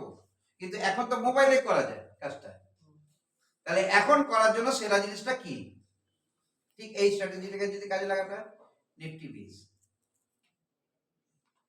আজকে কেন 300 টাকার মধ্যে আছে, ওর নিফটি পড়বে, নিফটি বাড়বে, আবার বেচে দাও, আবার নিচে একদিন কেন, আবার উপরে বেচে দাও। এইভাবে করতে করতে 1 টাকা 2 টাকা 1 টাকা 2 টাকা করো, দেখবে 10 বছর পরে তোমার কাছে নিফটি 20 হয়ে যাবে, নিজস্ব হয়ে যাবে 500 টাকা। পুঁজি কি? ওই 3টে বা 5টা নিফটি 20, 1200-1500 টাকা। মার্কেটে পয়সা লাগে না, এটা হচ্ছে গিয়ে আমাদের ফ্যাসিনেশন যে মার্কেট প্রচুর পয়সা চায়। মার্কেট যেটা চায় সেটা হচ্ছে ডিসিপ্লিন, মার্কেট যেটা চায় সেটা কন্টিনিউটি, মার্কেট যেটা চায় তোমার স্পেকুলেশনটা যেন ঠিক থাকে। তোমার যদি লোভ থাকে তাহলে তুমি পারবে না কিছু করতে, কিন্তু তোমার যদি এই 3টে জিনিস থাকে তোমাকে কিন্তু পয়সা দিয়ে যাবে মার্কেট। ফার্স্ট হচ্ছে ডিসিপ্লিন, দ্বিতীয়টা হচ্ছে কন্টিনিউটি, রেগুলার থাকা। আজকে দেখলাম কালে পয়সা হয়নি, ধর আজকে যাবো, লস হয়ে যাবো না। আরে লস হয়ে যাবো না তো তুমি অন্য কোন জায়গায় যাবে, ওখানে লাভ হয়ে যাবে তো। আগে উত্তর দাও নিজেকে। এই ব্যবসাটা হয়নি, দেখবে তোমাদের আশেপাশে অনেক লোক আছে, দোকান পাল্টেই যাচ্ছে, তাহলে ও কি করছে আলটিমেটলি?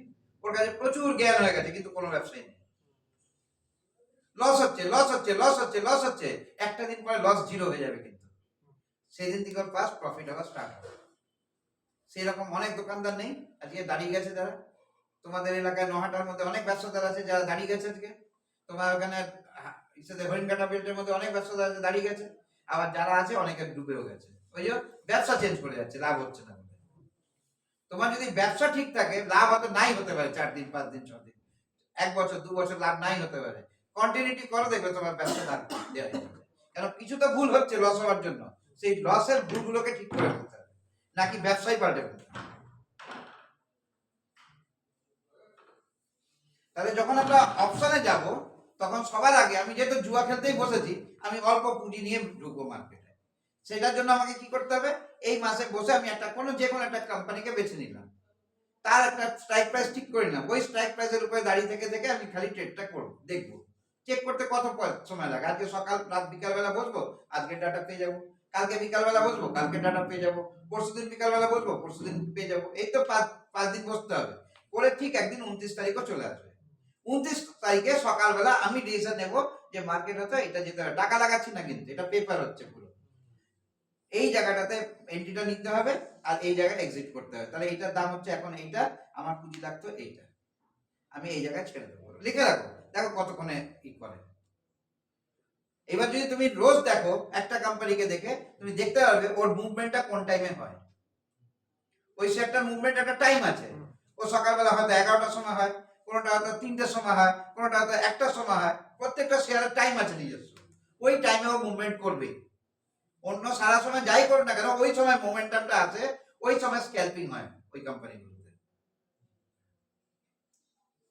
ঠিক আছে, তো এই ডাটাগুলো যতক্ষণ না আমি নিতে পারবো ততক্ষণ আমি সাকসেসফুল ট্রেডার হতে পারবো না।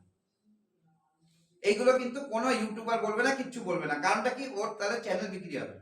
তো সবাই তো এই কাজে করে নেবে নিজের ঘরে বসে, ওর চ্যানেল দেখতে যাবে। তাহলে আমি যখন অপশনে ট্রেড করব, আমার লাস্ট ডেটটা ইম্পর্টেন্ট, কিন্তু আমার পুরো সব মাসটা ধরে দেখতে হবে, যে কোনো একটা কোম্পানিকে বেছে নিতে হবে। কোন কোম্পানিকে বাছবো, প্রথম 2 দিন চেক করে নাও, যেই কোম্পানিগুলোতে ধরো 1000 টাকার মধ্যে দাম আছে, সেই কোম্পানি 1000 টাকার মধ্যে প্রত্যেক দিন 100-150 টাকার মুভমেন্ট চলে। তার মানে কি, ওর মধ্যে লিকুইডিটি আছে, লিকুইডিটি মানে কি লোকের ইনভলভমেন্ট আছে, তাই জন্য তো 100-150 টাকা নাচানাচি করে। তাহলে তোমার রেঞ্জটা কি হয়ে গেল, ধরো 1000 টাকার একটা যদি শেয়ার নিই, 1000 টাকার শেয়ারটার রেঞ্জ হচ্ছে গিয়ে 900 টাকার থেকে নিয়ে 1200 টাকার মধ্যে থাকে। তাহলে আমার স্ট্রাইক প্রাইসটা রাখতে ঠিক হয়ে গেল যে আমি 900 আর 1200 যে কোনো একটা দেখে রোজ লিখে রাখলাম, লিখে রাখতে রাখতে এবার মাসের শেষে চলে গেল। কোন সময়টা মুভমেন্ট করে, এটা 11টা 25 নাগাদ মুভমেন্ট করে। তাহলে ঠিক 11টা 25 আগে ওর প্রিমিয়ামটা কি ছিল, 4 দিন 5 দিন 6 দিন দেখার পরে যদি একটা ফিক্স টাইমে যদি মুভমেন্ট করতে দেখা যায়, তাহলে বোঝা যাবে তার মুভমেন্ট টাইমটা কি। তাহলে ওই টাইমটাতে গিয়ে আমার ওর প্রিমিয়ামটা দেখে নিলাম, এবার ওর উপর দিকে যাবে না নিচের দিকে যাবে, একটা আন্দাজ হয়ে গেল, আমি বাইটা করে নিলাম উপরেরটা, তাহলে উপরেরটা এইটা আমি জানি। দেখবে তোমার মাসের শেষে সব সময় প্রফিটেবল থাকবে। সেই প্রফিটেবলটা তোমার যদি টোটাল ক্যাপিটাল 1 লাখ টাকা হয় আর তুমি যদি এতে 5000 টাকা লাগাও, তোমার টাকাটা ডবল হচ্ছে। একদিন তো ট্রেড করবে তাও ডবল হবে টাকাটা, কিন্তু তোমার টোটাল ক্যাপিটালের উপরে কিন্তু তোমার কি হচ্ছে 5% বের হচ্ছে, তাও খারাপ খেয়ে টাকা ইউজও করছি না, তাও ক্যাপিটালের উপরে ইন্টারেস্ট পাচ্ছি, তাই না? আমি যদি কাউকে সুদেও দিতাম, আমার পুরো টাকাটা তো ঘর থেকে আগে যেত, তারপর তো মাস গেলে 5% আসতো। আর whereas আমি টাকাটা আমার ঘরেই রাখলাম, 5000 টাকা ইউজ করলাম, তাতে আমি 5000 টাকা প্রফিট নিয়ে চলে আসি। ঠিক, লাস্ট বৃহস্পতিবার একটুখানি বন্ধ করে রাখো, তাই তো স্যার? লাস্ট বৃহস্পতিবার।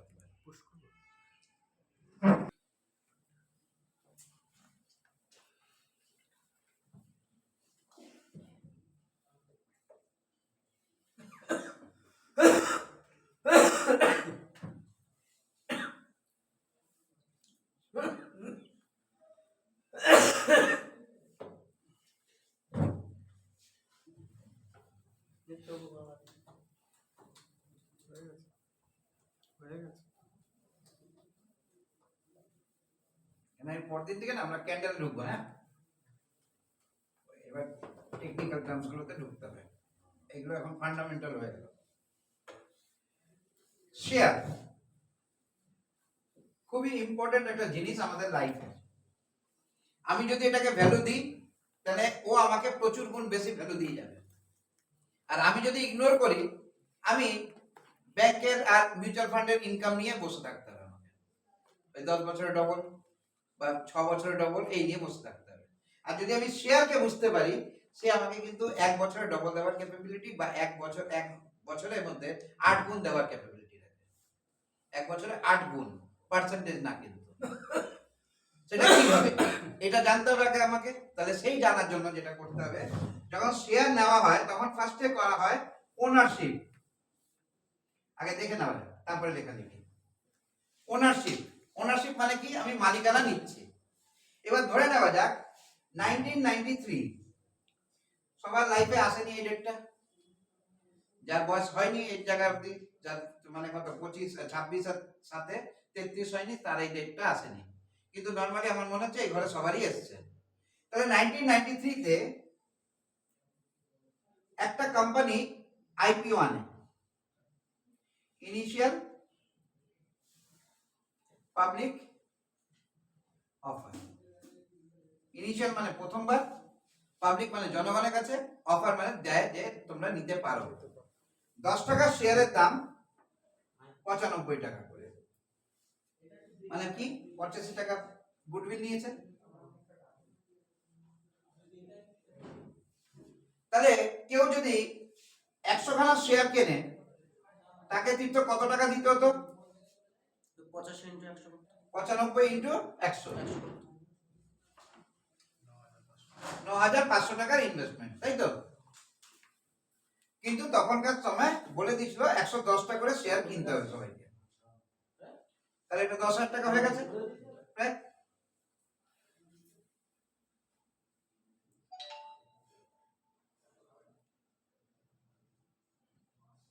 এই টাকাটা রেখেছিল পুঁজি, এই টাকা দিয়ে ইনভেস্টমেন্ট করে কেউ রেখে দিয়েছে। এইবার 93 সালে যা রেখেছে, আজকে ওর বয়স কত? 28 বছর বেড়ে গেছে, তো 33 বছর বেড়ে গেছে। তো 33 বছর পরে এসে 2026 এসে দাঁড়িয়ে থেকে ও কিচ্ছু করেনি, ওটা কিনে রেখে দিয়েছে, ব্যাস, ওর পরে আর কিছু জানে না, ঠিক? এইবার এই 10,400 টাকাটা 93 সালে অনেক দাম ছিল, তো আজকের দাম কত হবে? এটা 10,000 টাকাটা 1 কোটি টাকা হয়ে যাবে নিজে নিজে। টাকার ভ্যালুয়েশন বলছি আমি, টেলিভিশন হলে 10,000 টাকাটা খুব বেশি হলো 4-500 টাকা। 1 লাখ টাকা হবে 33 বছরে। যদি কেন হবে? যদি আমি ধরি 7 বছরে ডবল হতো, তাহলে কবার ডবল হতো? এটা 5 বার ডবল হতো তো। তাহলে 10টা 20, 20টা 40, 40টা 80, 80টা 1,60,000, 3,20,000 টাকা, ম্যাক্স টু ম্যাক্স 3,20,000 টাকা হতো এটার দাম। এর বেশি তো পেতাম না আমি, যদি ব্যাংকিং ভাবে তৈরি করে রাখতাম। এই দাম হতো আজকের ডেটে। সেই লোকটা কি করেছে? সেই লোকটা এখন অরিজিনাল ঘটনা বলছি আমি একেবারে। সেই লোকটা এই কোম্পানির ড্রাইভার ছিল, মালিকের। ওকে ফোর্সফুলি এই 10,400 টাকার শেয়ারটা ধরিয়ে দেওয়া হচ্ছে, নিতে হবে, মানে ইচ্ছা নেই। আমরা এই ধরো ড্রাইভার, সেই জায়গাটাতে খাওয়া চলে না, এই চলে না, তার মধ্যে 10,400 টাকা চিপকে দিয়েছে, দিয়েছে। এবার মালিকের উপরে রাগ তো আছে, তাহলে আমার 10,500 টাকা নিয়ে নিয়েছে আমার ড্রাইভিং এর পয়সা থেকে। এবার ওই লোকটা 2017-এ টিভিতে আসে, জি বিজনেস বলে একটা চ্যানেল আছে, ওইখানে আসে। লোকটার নাম কি? শ্রীনিবাসন।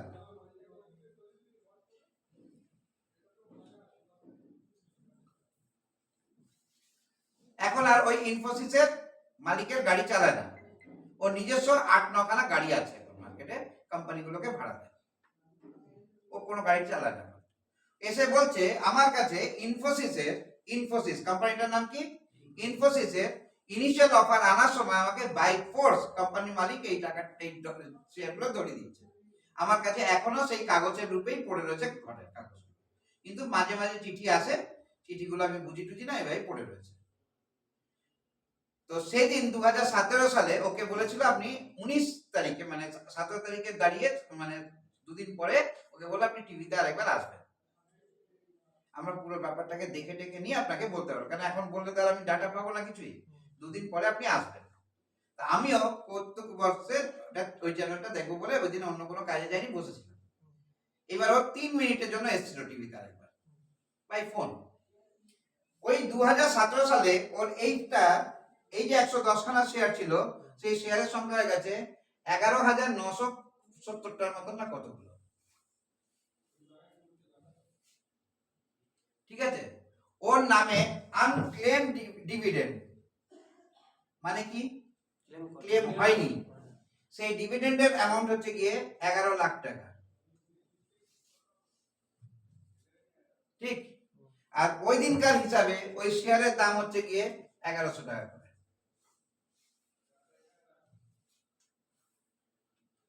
যেটা জানে না তার ভ্যালুয়েশন এই, তাই জানলে ভ্যালুয়েশনটা আরো কম থাকতো, কেন বেঁচে যেত তাকে। এটা তো সত্যি কথা একেবারে। তাহলে শেয়ারটা কি ওনারশিপ হলো কি হলো না? আর শেয়ারটা ভবিষ্যৎ পাল্টাতে পারে কি পারে না? আজকে ও ড্রাইভিং করে হয়তো 7খানা গাড়ি চালাচ্ছে মার্কেটে, এখন যেই ভ্যালুয়েশন ওর কাছে আছে 12,000 শেয়ার ইন্টু 1100 টাকা কত হচ্ছে? 1 কোটি টাকা হয়ে গেছে। ও কতগুলো গাড়ি কিনতে পারবে?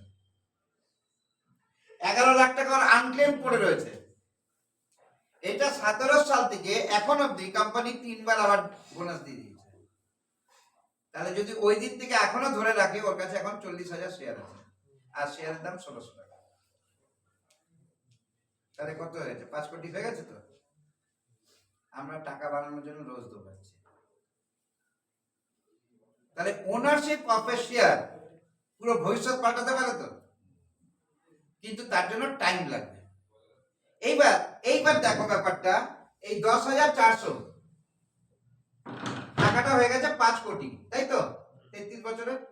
এইবার এটাকে কত মাল্টিপল করবে? তুমি করো না, দেখবে প্রতি মিনিটে মিনিটে টাকা ডবল হচ্ছে, তাই নাকি?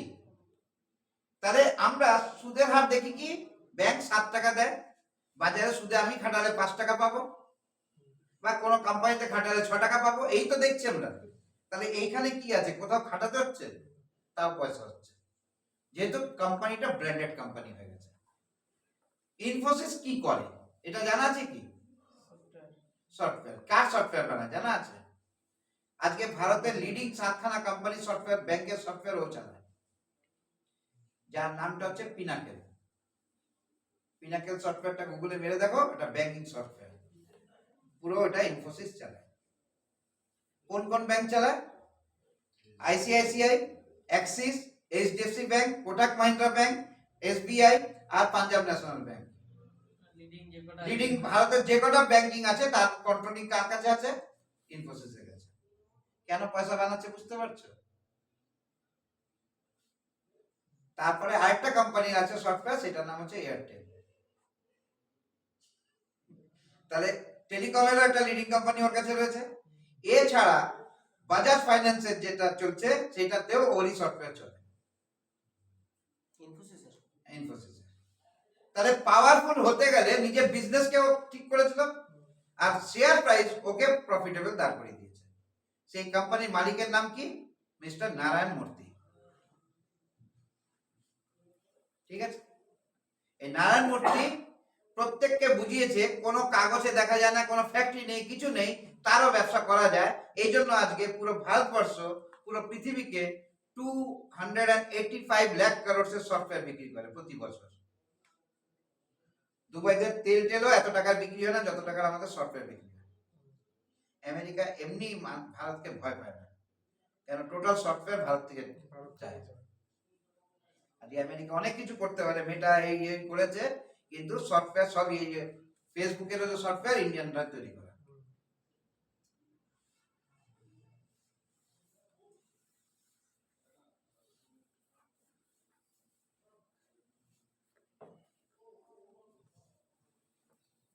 তাহলে আজকে যদি আমরা এই বয়সে দাঁড়িয়েও যদি আমরা একটা সিঙ্গেল স্টেপ যদি আমরা হাঁটতে পারি, তাহলে আমি আমার নেক্সট জেনারেশনকে কিছু দিয়ে যেতে পারবো কি পারবো না। কিন্তু আমরা কোথায় রয়েছে, আমাকে 1 কোটি বানাতে হবে, 1 কোটি বানাতে হবে। আমরা এই দৌড়াচ্ছি প্রতিনিয়ত, আমরা কিন্তু এই দৌড়াচ্ছি, কিন্তু যেটা করলে হতো সেটাতে আমরা মন দিইনি। কেন? একটা জায়গায় বলেছে পৃথিবীতে দুটো জিনিস চলে সব সময়, either you go for capital or you go for labour. আমাদের দেশ লেবারে চলবে, কেন? ক্যাপিটাল কম। আমেরিকা ক্যাপিটালে চলবে, যেহেতু ওদের লেবার কম। খেয়াল করে দেখে নাও সত্যটা কি। ওরা সবসময় আমাদেরকে কিনে নিয়ে গেছে, তো আমাদের লোকরাই সব হেঁটে বসে আছে তোদের। কেন? আমাদের কাছে ক্যাপিটাল নেই, আমরা ওর দাসত্ব করছি, আর ওর কাছে ক্যাপিটাল আছে, তাই জন্য আমাদেরকে লেবার হিসেবে টেনে নিয়েছে। তাহলে এই দুটোই একটা যদি সত্যি হয়, পৃথিবীর উপরে সত্য ঘটনা হয়, তাহলে আমাদের কাছে ক্যাপিটাল নেই, তাহলে আমাদের ক্যাপিটাল বানানোর উৎসটা তৈরি করে রাখতে হবে, কিন্তু আমরা সেটাতে হাত দিচ্ছি না। তো সেইটাতে হাত আমরা কবে দেব? আজকে এই 12,000 টাকা তোমরা ইনভেস্টমেন্ট করে দিয়েছো তো এখানে, ওটা ইনভেস্টমেন্ট তখনই হবে যখন তুমি একজন সাকসেসফুল শেয়ার মার্কেটের লিডিং জোনে তৈরি করবে। আর না হলে কি হবে, এই 12,000 টাকাটা যা ছিল, কিন্তু চেয়ার কিনেছি, টেবিল কিনেছি, এরকম একটা ব্যাপার, যতদিন চললো তারপরে ভেঙে পড়ে গেল। চেষ্টা তো করতে হবে। তো সেই চেষ্টাটার জন্য আগে তো ভাবতে হবে নিজের ব্রেনের মধ্যে, যে এই মার্কেটটা কত বড় মার্কেট, আমাকে কি না কি দিতে পারে। কিন্তু আমার ভাবনাটা কি, আমার কাছে পুঁজি নেই, আমি কি করবো এখানে। সত্যিকারে কি পুঁজি লাগে? আমরা তো ট্রেড করে দেখলাম পুঁজি কি লাগে। 10,000 টাকা পুঁজি কি ছিল না আমাদের কাছে? সবার কাছে আবার চলে আসবে। কিন্তু 10,000 টাকায় 10,000 টাকা বালি দেওয়ার ক্ষমতা রাখে তো এক মাসে? খালি কি আমাকে আরেকটু ডিসিপ্লিন হতে হবে, আরেকটু ফোকাসড হতে হবে, তাহলেই তো হয়ে যায় জিনিসটা। তাহলে এই মার্কেট কিন্তু কোটি কোটি টাকা চায় না। এটা আমাদের ভুল ধারণা, শেয়ার মার্কেট টাকা চায়। শেয়ার মার্কেট চায় ডিসিপ্লিন, শেয়ার মার্কেট চায় রেগুলারিটি, শেয়ার মার্কেট চায় স্পেকুলেশন। আমার দূরদর্শিতা যদি আমি না তৈরি করতে পারি, তাহলে আমি এই মার্কেটে টিকতে পারবো না। লিঙ্ক বলে একটা কোম্পানি আছে, জানা আছে? পেন বিক্রি করে। লিঙ্কের শেয়ারের দাম দেখো খুব একটা নেই, ওর মুভমেন্টও নেই বেশি। আর ওই শেয়ার কেনা বেচা করে একটা লোক 35,000 মাসে 35,000 টাকা পাবে, কলকাতার লোক। গুগল সার্চ করে দেখবে, লিঙ্কের কোনো লিকুইডিটি নেই, দেখো এখনই খোলো। ওই কোম্পানির শেয়ারে কত শেয়ার লেনদেন হয় প্রত্যেক দিন দেখো। এই ডাটা তো গুগল দিচ্ছে তোমাকে, তাহলে ওটা তার মিথ্যা দিচ্ছে না। তাহলে ওই ডাটার মধ্যে দাঁড়িয়ে থেকে ও প্রতি মাসে 35,000 টাকা লাগিয়ে 40,000 টাকা প্রফিট করে। কলকাতাতেই আছে লোকটা, থাকে দমদম আর বেলঘরিয়ার মাঝখানে। কি করে সম্ভব? মুভমেন্ট নেই। না, দেখো এখনই দেখতে পাবে কত লিকুইডিটি আছে। ওর পাশে অন্য কোম্পানির লিকুইডিটি দেখবে আর ওর লিকুইডিটি দেখবে। ও চার্ট হয় না, মাদুর হয়। চার্ট যেরকম হয় তো উপর নিচে হয়, ওর মাদুর হয়, এরকম দাগ, এরকম দাগ, মাদুরের ছবি আঁকে যেরকম হয়।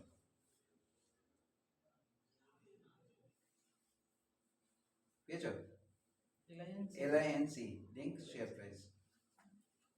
অনেক উঠেছিল মাঝখানে, 400 ছিল, এখন 120। না, ওর ভলিউম দেখো রোজের। 420 টাকা নিয়ে উঠে গেছে। হ্যাঁ, 1.5 টাকা দাম। আমি যখন ওর সাথে কথা বলেছিলাম লোকটার সাথে, তখন 1 টাকা 35 পয়সা ছিল। ছিলই না একদম, নেই ওর কাছে। দেখো 50,000 ভলিউম হয় না সারাদিন। এই মাঝ লাস্টের দিকে হ্যাঁ, একটু হচ্ছে এখন। এই এখন লাস্ট কতটা 2,87,000। এখন মনে হয় 2,87,000 অনেক তো। এইবার তুমি একটা দেখো, তুমি তোমার মোবাইল খোলো, ওখানে দেখো টাটা এলএক্সি, ওর শেয়ার প্রাইসটা দেখো আর ওর ভলিউম দেখো। এটা তো 400 টাকার শেয়ার এখন। আর এখন কত? 200 কত? 121। কিছুই না, 400 টাকা গেছে হাই মানে। এবার টাটা এলএক্সি লেখো, ক বছরের মধ্যে দাঁড়িয়ে হয়ে গেল? এটা হয়ে গেছে ধরো 17-18 বছরের মধ্যে। 1 টাকা 35 পয়সা ছিল। 2023 এ হাই মেরেছিল, তারপরে কি স্যার বললেন? Tata Tata LX Elxsi, ELEXI XI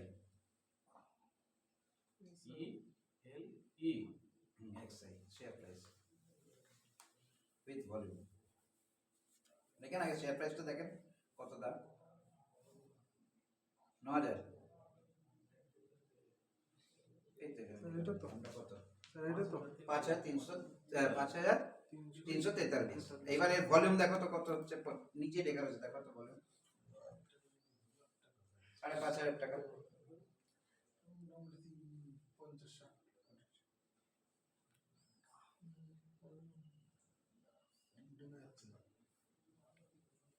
ওই টাকা দেখে কোনে কি হবে? তাহলে ও এখান থেকে টাকা বানাচ্ছে, তা প্রত্যেক দিন 100 টাকার শেয়ারের মধ্যে কিছু মুভমেন্ট হচ্ছে, তো সেই মুভমেন্টটাকে কাউন্ট করতে হবে না। Point movement. ভলিউম কত আছে এটা?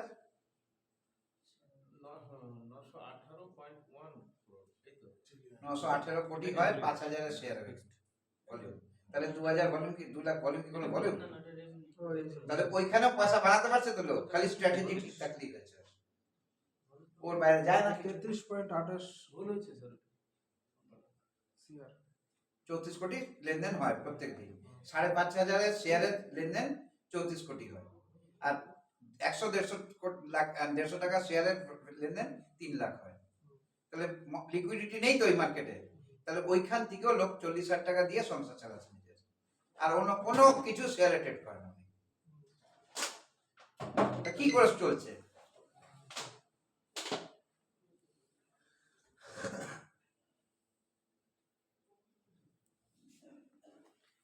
তাহলে আজকের থেকে যদি তোমরা ডিসিশন নিতে পারো তাহলে তোমাদের আগামী দিনগুলো স্ট্রং হবে কি হবে না?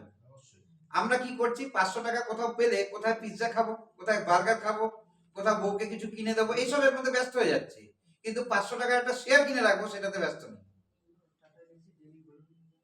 কেন নেই? ওই টাকাটাকে ওখানে ঢোকাতে হবে, ওখান থেকে আবার একে ফোন করতে হবে, ওকে ফোন করে আবার কিনতে হবে, আবার বেচতে গেলে সমস্যা আছে, আমার কালকে যদি টাকাটা লাগে, আরে যখন আমি পিৎজাটা খেয়ে নিলাম ওটা তো পায়খানা ট্যাঙ্কে গেল পরের দিন সকালে, ওটা কোথা থেকে বেরাবে? কিন্তু আমি ওটা দিতে রাজি আছি। কেন? ওই 1.5-2 মিনিটের একটা স্যাটিসফ্যাকশন আমাকে 500 টাকা লাগাতে বাধ্য করছে। কি আমি ইসের পিৎজা খেয়েছি, কি বলে না, ডোমিনোজ পিৎজা খেয়েছি। আর তুমি ডোমিনোজ খেলে কি হবে? ডোমিনোজের মেন কোম্পানির নাম জানা আছে? খাচ্ছ তোর পিৎজা, জুবিল্যান্ট ফুড বক্স। তাহলে ওই কোম্পানির শেয়ারটা কিনে রাখতেই বা দোষ কই? আমি যদি পিৎজাই খাবো ঠিক করি, আমি দুটো পিৎজা খেলাম না, 1000 টাকা দিয়ে ডোমিনোজের মালিকের হওয়ার ভাবনাটা ভাবি। তোমার তো মনে হচ্ছে ডোমিনোজটা চলে ভালো, তাহলে ওর মালিক হতে দোষটা কোথায়? কি নাকি ওর ক্রেতা হয়ে বসে থাকবো আমি? আমার পাঞ্জাব ন্যাশনাল ব্যাংক খুব ভরসা জায়গায়, তো পাঞ্জাব ন্যাশনাল ব্যাংকের শেয়ার কিনতে দোষটা কোথায়?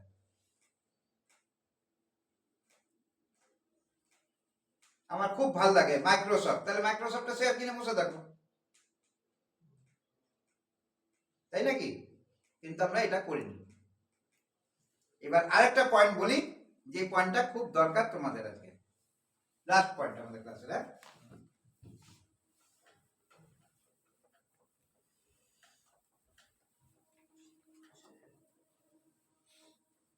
আমরা প্রত্যেকে বুদ্ধিমান, চালাক, আর প্রতি মানে সেকেন্ডে সেকেন্ডে বুদ্ধি আনতে পারি, এতটা ক্ষমতা আমরা রাখি, তাই না? আর প্রত্যেকটা লোক আমরা ক্যালকুলেটিভ, অস্বীকার করার জায়গা নেই কোথাও।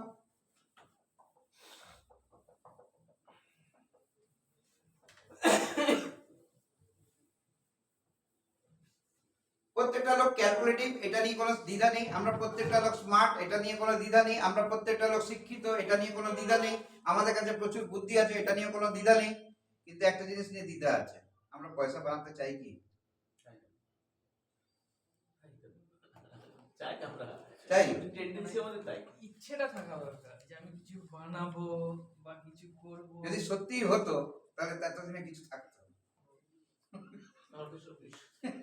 বলো, স্মার্টনেসটা আমার সাথে আছে, বুদ্ধিটা আমার সাথে আছে, পয়সা বানানোর ইচ্ছা আছে, সবই আছে, তো তাহলে হচ্ছে না। ওটা মনে মনে হবে। ভাবো তো এই কথাটাকে একটুখানি। এর মেন কারণটা হচ্ছে আমার কনক্লুশন জানা নেই বলে। কিরকম? আমি এই গুফাতে ঢুকবো এই অভিমন্যুর মতন, বেরাতে পারবো না। বেরানোটা যদি জানি চক্রবর্তীকে, তাহলে আমার চক্রবর্তীটা জানা আছে। আর আমাদের ভবিষ্যতের দিকটা জানা নেই, ভবিষ্যতের শেষটা কি, এই জন্য আমরা কিন্তু এই জায়গা নেই। মেন কারণটা কিন্তু এইটাই। এইবার ওইটা যদি জানতে পেরে যাই তাহলে দেখবে ইচ্ছাটা গ্রো করে যাবে। আমাদের পৃথিবীতে দুটো ব্যক্তির নাম আমি বলছি, একটা ইন্ডিয়ার থেকে, একটা বাইরের থেকে। ইন্ডিয়ার দিকে লোকটার নাম হচ্ছে রাকেশ ঝুনঝুনওয়ালা,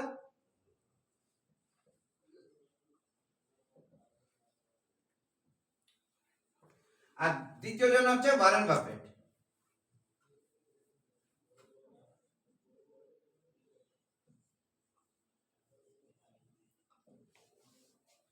ঠিক, রাকেশ ঝুনঝুনওয়ালা 1985 এ এন্ট্রি করে মার্কেটে, আর ইনি 12 বছর বয়সে এন্ট্রি করে মার্কেটে।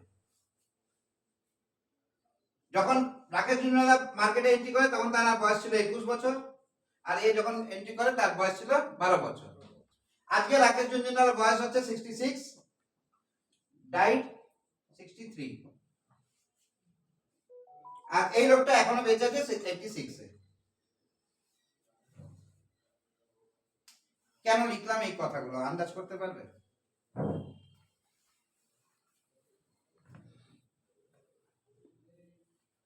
আন্দাজ করো কেন লিখলাম এই দুজনের নাম হঠাৎ করে? বলো, বুদ্ধিজীবী তো তুমি প্রচুর। জিরো থেকে হিরো হয়েছে। আরে কি না, জিরো থেকে জিরো হয়েছে? এটা হচ্ছে যে বয়সে মানুষ, আমরা যে বাঙালি আমরা অনেকটা পিছিয়ে গিয়ে ধরি, মানে আর বিদেশের অনেক আগের থেকে শুরু করতে। না, তুমি বলো। এর বয়স কম হওয়ার পরও এর থেকে অনেক সময় এস্টাবলিশ করেছে কে? এই ওয়ারেন বাফেট। আচ্ছা তুমি বলো। এটাও ফাঁকি হয়েছে। এই 12 বছরে ঢুকেছিল যখন শুরু হয় এটা দূরদর্শিতা আপনি বলেন। বা ইনকাম এবার একটুখানি গল্প শোনাই, তার আগে ক্লিয়ার হবে। গল্পটা হচ্ছে গিয়ে ওয়ারেন বাফেট পড়াশোনা জানতো না, 12 বছর বয়সে কি আর পড়াশোনা জানতো? এটা তো পরিষ্কার কথা। ওকে কে একজন বলেছে তুই যে এই যে $100 কামালি, এটাকে তুই এক জায়গায় লাগা, পয়সা হবে। ও কি করেছে, $100 ওদের এখানে তো ডলারই চলে, ওটা আমাদের এখানে 100 টাকাই ধরি। ওই 100 টাকা দিয়ে একটা শেয়ার কিনে নিল। শেয়ারটা পড়ে পড়ে 3 টাকা হলো। এবার ও 3 টাকা থেকে উঠেছে 40 টাকা উঠেছে, বেঁচে দিচ্ছে। বেঁচে দেওয়ার পরে 1 বছর পরে ওই লোকটার সাথে দেখা হয়েছে। যে বলো তুই ওটা যে কিনেছিস ওটা বেচে দে, এবার দাম উঠে গেছে। ও জানি না, ওটা বেচে দিয়েছে 40 টাকা। তো ওইখানে গিয়ে দেখছে 281 টাকা হয়ে গেছে। একটা এজ অফ 12 ও একটা জিনিস শিখে ফেললো কি ফেললো না? কি বোঝো? আমাদের এখানে তো বাচ্চাকে হাতে টাকাই দিই না আমরা, শিখবেটা কি? কি প্রথম জিনিস শিক্ষা পেলে তো একদম। যে টাকা আনার রাস্তা তৈরি করে, কিন্তু আমরা আমাদের বাচ্চাদেরকে বা আমাদেরকে এটা থেকে দূরে রাখা হচ্ছে আগা করে। কি প্রথম শিক্ষা পেয়ে গেলাম এখান থেকে। এবার দ্বিতীয় শিক্ষা, ওয়ারেন বাফেট বলেছে তুমি মার্কেটে এন্ট্রি যদি করো 4টে পয়েন্টকে মাথায় রেখো। কি কি পয়েন্ট? 4টে পয়েন্ট। সুস্থ থাকতে হবে, এটা বলে ধৈর্য। এই আবার কি করে? কোন ব্যক্তি আছে যে অসুস্থ থাকতে চায়? হ্যাঁ, তাহলে এই লোকটা 63-তে মারা গেল। ক্লিয়ার হয়ে গেল? সুস্থ থাকতে হয় কেন? একটা পার্ট হয়ে গেল। সেকেন্ড পার্ট হচ্ছে স্টে ইনভেস্টেড। ইনভেস্টমেন্ট করে রেখে দাও। ওই দেখতে হবে কি হলো, দেখতে হবে কি হলো। যার যার বাড়িতে বাচ্চা আছে সে গিয়ে রাত্রিবেলা লেপের তলায় যদি বাচ্চা শুয়ে থাকে, দেখে ইঞ্চি দিয়ে মেপে যায় কতটা বড় হলো। তাহলে শেয়ার মার্কেটে ঢোকার পরে রোজ প্রাইস দেখতে হবে, আমারটা বাড়লো না কমলো। বুঝতে পারছি কথাটা কি? দ্বিতীয় কথাটা, তৃতীয় কথাটা, এমন জিনিস কেনো যেটাকে তুমি রোজ ব্যবহার করো। কি ব্যবহার করি আমরা রোজ? ব্রাশ। এই জাতীয় কোম্পানির শেয়ার কিনে রাখো। ইন্ডিয়ানরা সোনা পড়তে ভালো, সোনা কিনে রাখো। ঠিক আছে? তারপরে ওষুধ খেতে হয়, ম্যাক্সিমাম বাড়িতে এখন ওষুধ খেতে হয়, তাহলে ওষুধের কোম্পানির শেয়ার কিনে রাখো। তো এইগুলো তোমার কাছে থাকা উচিত, নাকি ব্যাংকের শেয়ার থাকা উচিত। কেন? ব্যাংক সবাইকে ফাইন্যান্স করে তো, আর সবাই আমাদের দেশে চিটিং ব্যস্ত, সরকার শিখিয়ে দিচ্ছে চিটিং বাজি করাটা। তাই জন্য ব্যাংক প্রফিটেবল হতে পারে না সহজে। তাই জন্য ব্যাংক থেকে দূরে থাকে। বুঝতে পারলাম ব্যাপারটা? কেন? যে কোনো ব্যবসাতে ব্যাংক ফাইন্যান্স করে সবসময়, আর ব্যাংক যখন ফাইন্যান্স করে, ব্যবসা ঢোকা মানে ব্যাংক ঢুকলো, তাহলে আমি ব্যাংকে ঢুকবো না। ক্লিয়ার? হতে পারে একটা ব্যাংক অনেক প্রফিটেবল হয়ে গেছে, কিন্তু ব্যাংকে ঢুকবো না। চতুর্থ পয়েন্ট হচ্ছে গিয়ে মাল্টিপল করার সিস্টেমটা শেখো আগে, আর ওইটাকে কন্টিনিউ করো। কি বললাম চতুর্থ পয়েন্টটা? টাকাকে ডবল করা শেখো আর ওটাকে কন্টিনিউ করো।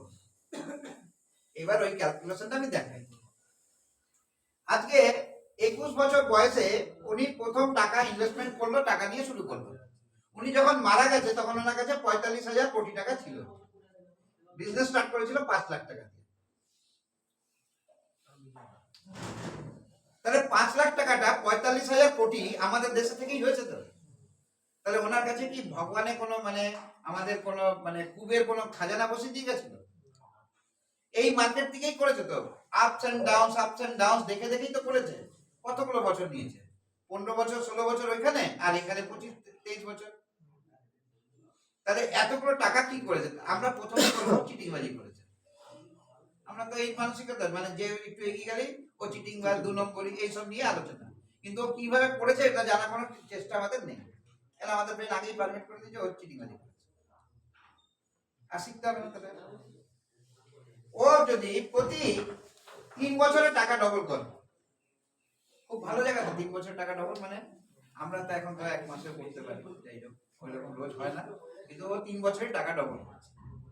তাহলে ও 21 এর পরে 24, 27, 30, 33, 36, 39, 42, 45, 48, 51, 54, 57, 60, 63 এই অবধি পেয়েছে তো।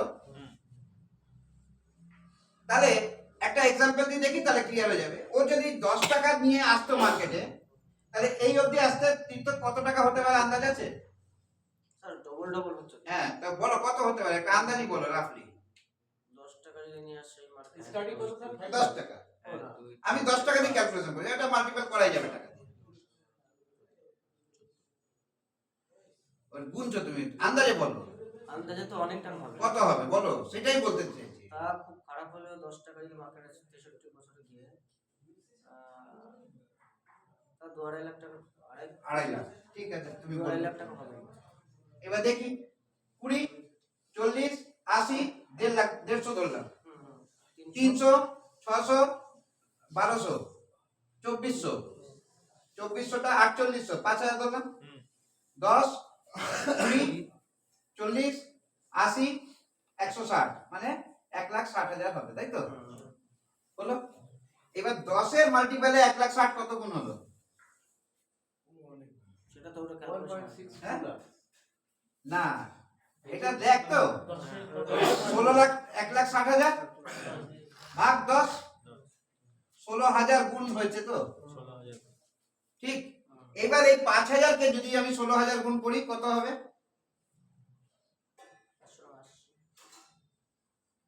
3, 2, 5, 2, 7, 8 কোটি হয় না?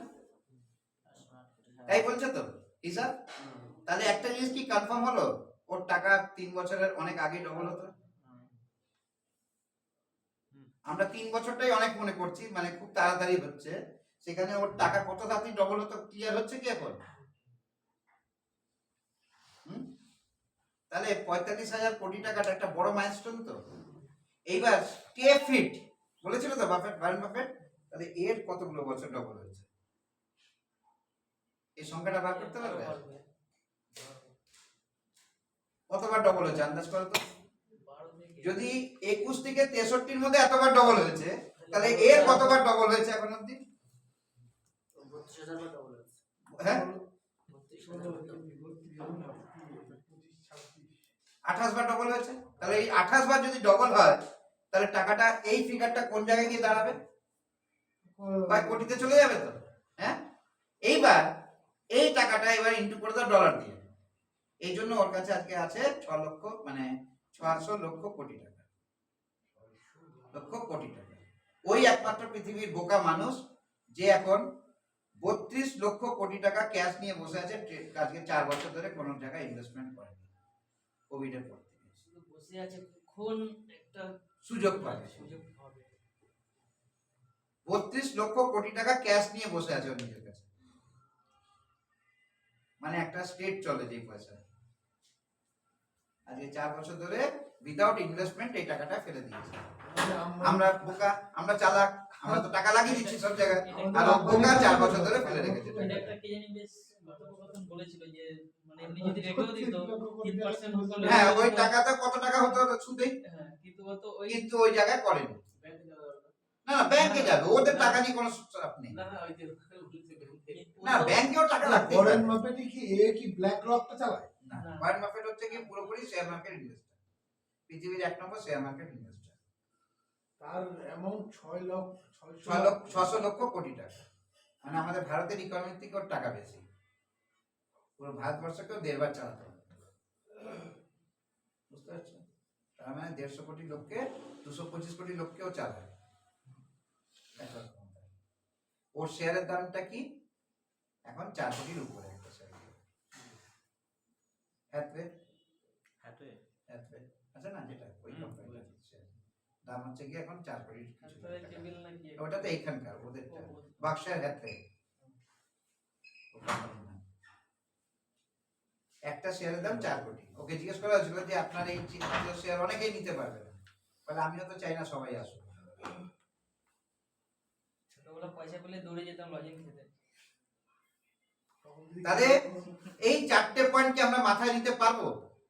সুস্থ থাকতে হবে। এখন মনে হচ্ছে না সুস্থ থাকাটা কি এমন কথা? আমরা কেউ সুস্থ নেই কিন্তু। কেন সুস্থ? মানসিক না, শারীরিক ভাবে সুস্থ নেই আমরা। কারণটা কি? আমরা ডিসিপ্লিনে নেই তো। আজকে যার কাছে এতগুলো জিনিস আছে ও নিজস্ব জেট প্লেন নেই, জানা আছে? এখনো যেই বাড়িটা ছিল আজকে থেকে 40 বছর আগে সেই বাড়িতেই আছে, কিন্তু ও যদি মনে করে যে একটা কোম্পানিকে কিনতে পারে তো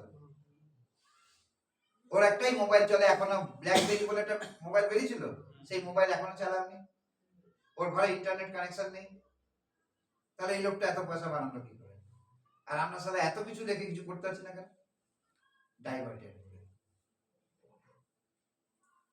বেশি কিছু ঢুকে গেছে মাথায়।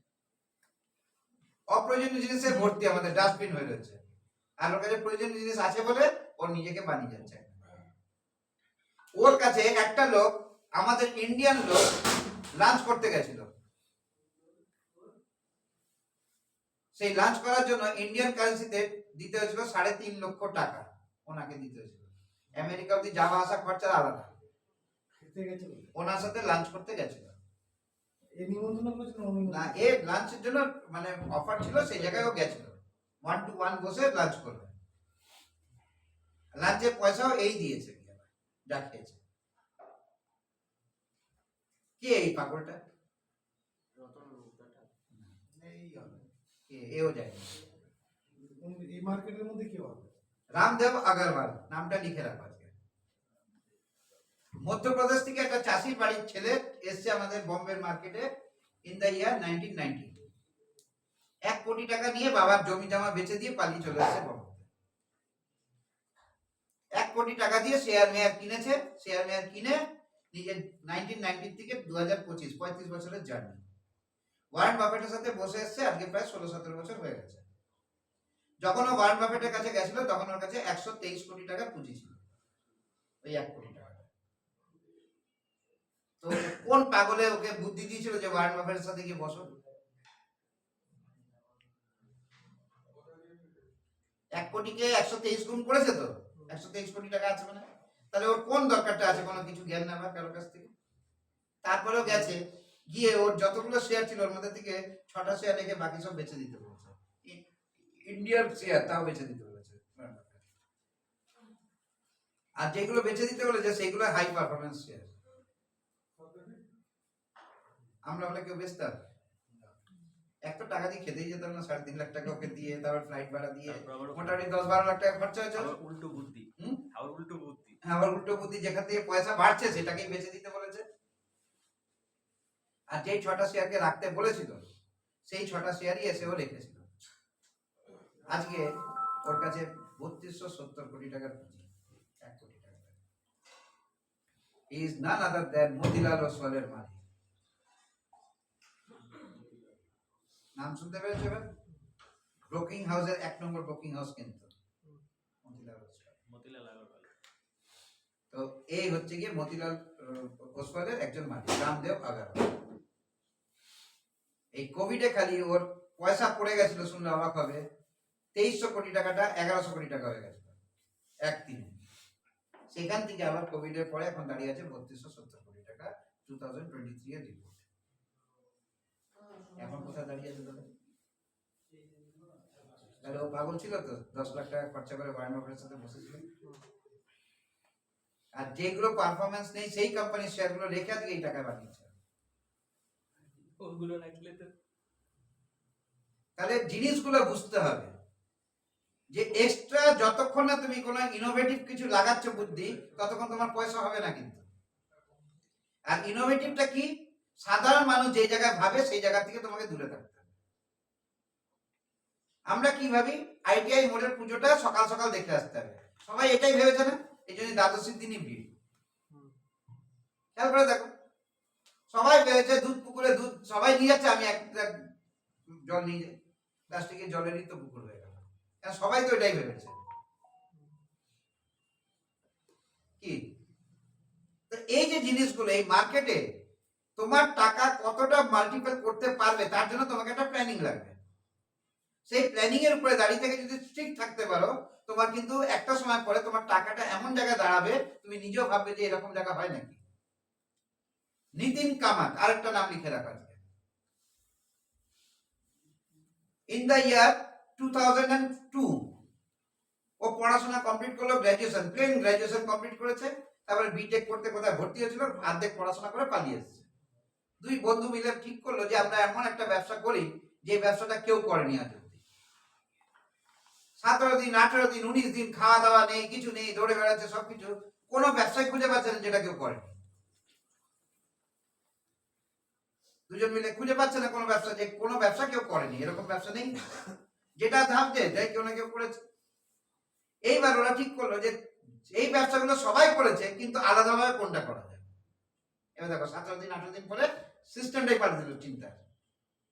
তখন ওরা বললো যেই মার্কেটে বেশি পয়সা আছে সেই মার্কেট নিয়ে কাজ করবো। তো সবার বেশি পয়সা কোন মার্কেটে আছে? শেয়ার মার্কেটেই আছে। তাহলে এটাকে নিয়ে কি কাজ করবো? শেয়ার কেনা বেচা, এটা সবাই করছে। ওরা কি করলো, প্রথমবার পৃথিবীর বুকে ডিসকাউন্ট ব্রোকার বলে প্রথম ব্রোকিং সিস্টেম শুরু করলো, জিরোদা। প্রত্যেকটা কোম্পানি নিজের অ্যাডভার্টাইজমেন্ট করে, তো ওরা কোনো অ্যাডভার্টাইজমেন্টই করেনি। জিরোদা দেখো তো কোথাও অ্যাডভার্টাইজমেন্ট আছে কিনা। ওরা ম্যান টু ম্যান কাজ করেছে। আর নিতিন কামাত এখন বয়স খুব বেশি হলো 47, ঠিক আছে? তো 47 এর মধ্যে ও কিন্তু আমেরিকার দুটো তিনটে বড় লোকদের সাথে বসে ওর কিন্তু টাইম কাটিয়ে এসেছে, অ্যালেন মাস্কের সাথে কাটিয়ে এসেছে টাইম। অ্যালেন মাস্ক নিজে দেখা করেছে ওর সাথে, ও যায়নি দেখা করতে। পডকাস্ট হয় তখন 3.5 ঘন্টার পডকাস্ট ও অ্যালেন মাস্কের সাথে করে এসেছে। মানে অ্যালেন মাস্ক কোশ্চেন করছে, নিতিন কামাত উত্তর দিচ্ছে। ভালো কোন জনে গেছে। ওর কাছে এখন মালিকানা হচ্ছে 23,000 কোটি টাকা, খালি ব্রোকিং সিস্টেম চালিয়ে। কেন করলো এটা? কি করে পারলো? কারণটা হচ্ছে আমরা আমাদের জায়গা থেকে বিচলিত সবসময়। এই যে ঘর থেকে বেরিয়ে যাওয়ার পরে এইটা নিয়ে রাত্রি 10টার মধ্যে কেউ আরেকবার দ্বিতীয়বার ভাববো না। তাহলে আমাদের হবেটা কি করে? কোথাও কিছু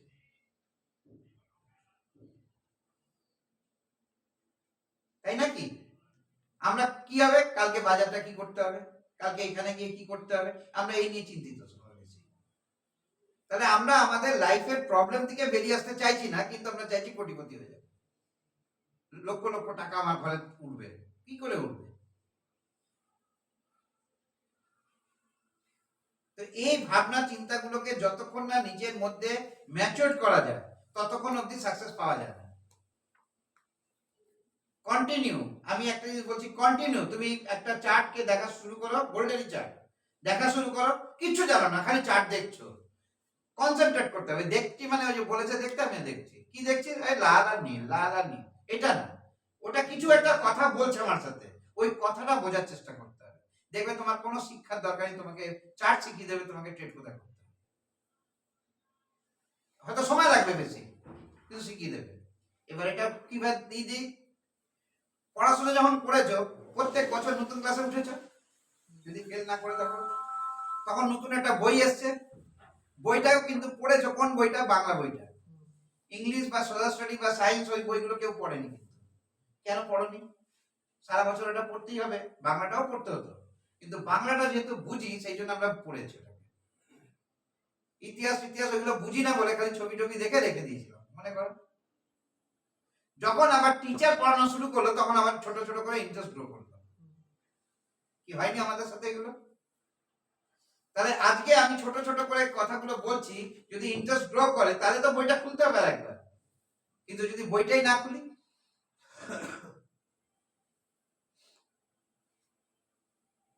কি তাহলে বইটা আমি কোনটা খুলবো? স্যার বই তো নেই, আপনি তো দেননি আমাকে বই। বই দিয়েছি, এই খাতাটাই খুলতে হবে। খাতাটা খোলার পরে মোবাইলটা খুলতে হবে, মোবাইলটা খুলে যা যা কথা বলেছি সেগুলো জাস্টিফাই করতে হবে, যে এই কথাগুলো বলেছে। উনি তো গুগল না দেখেই বলেছে, আমি গুগল দেখে চেক করছি।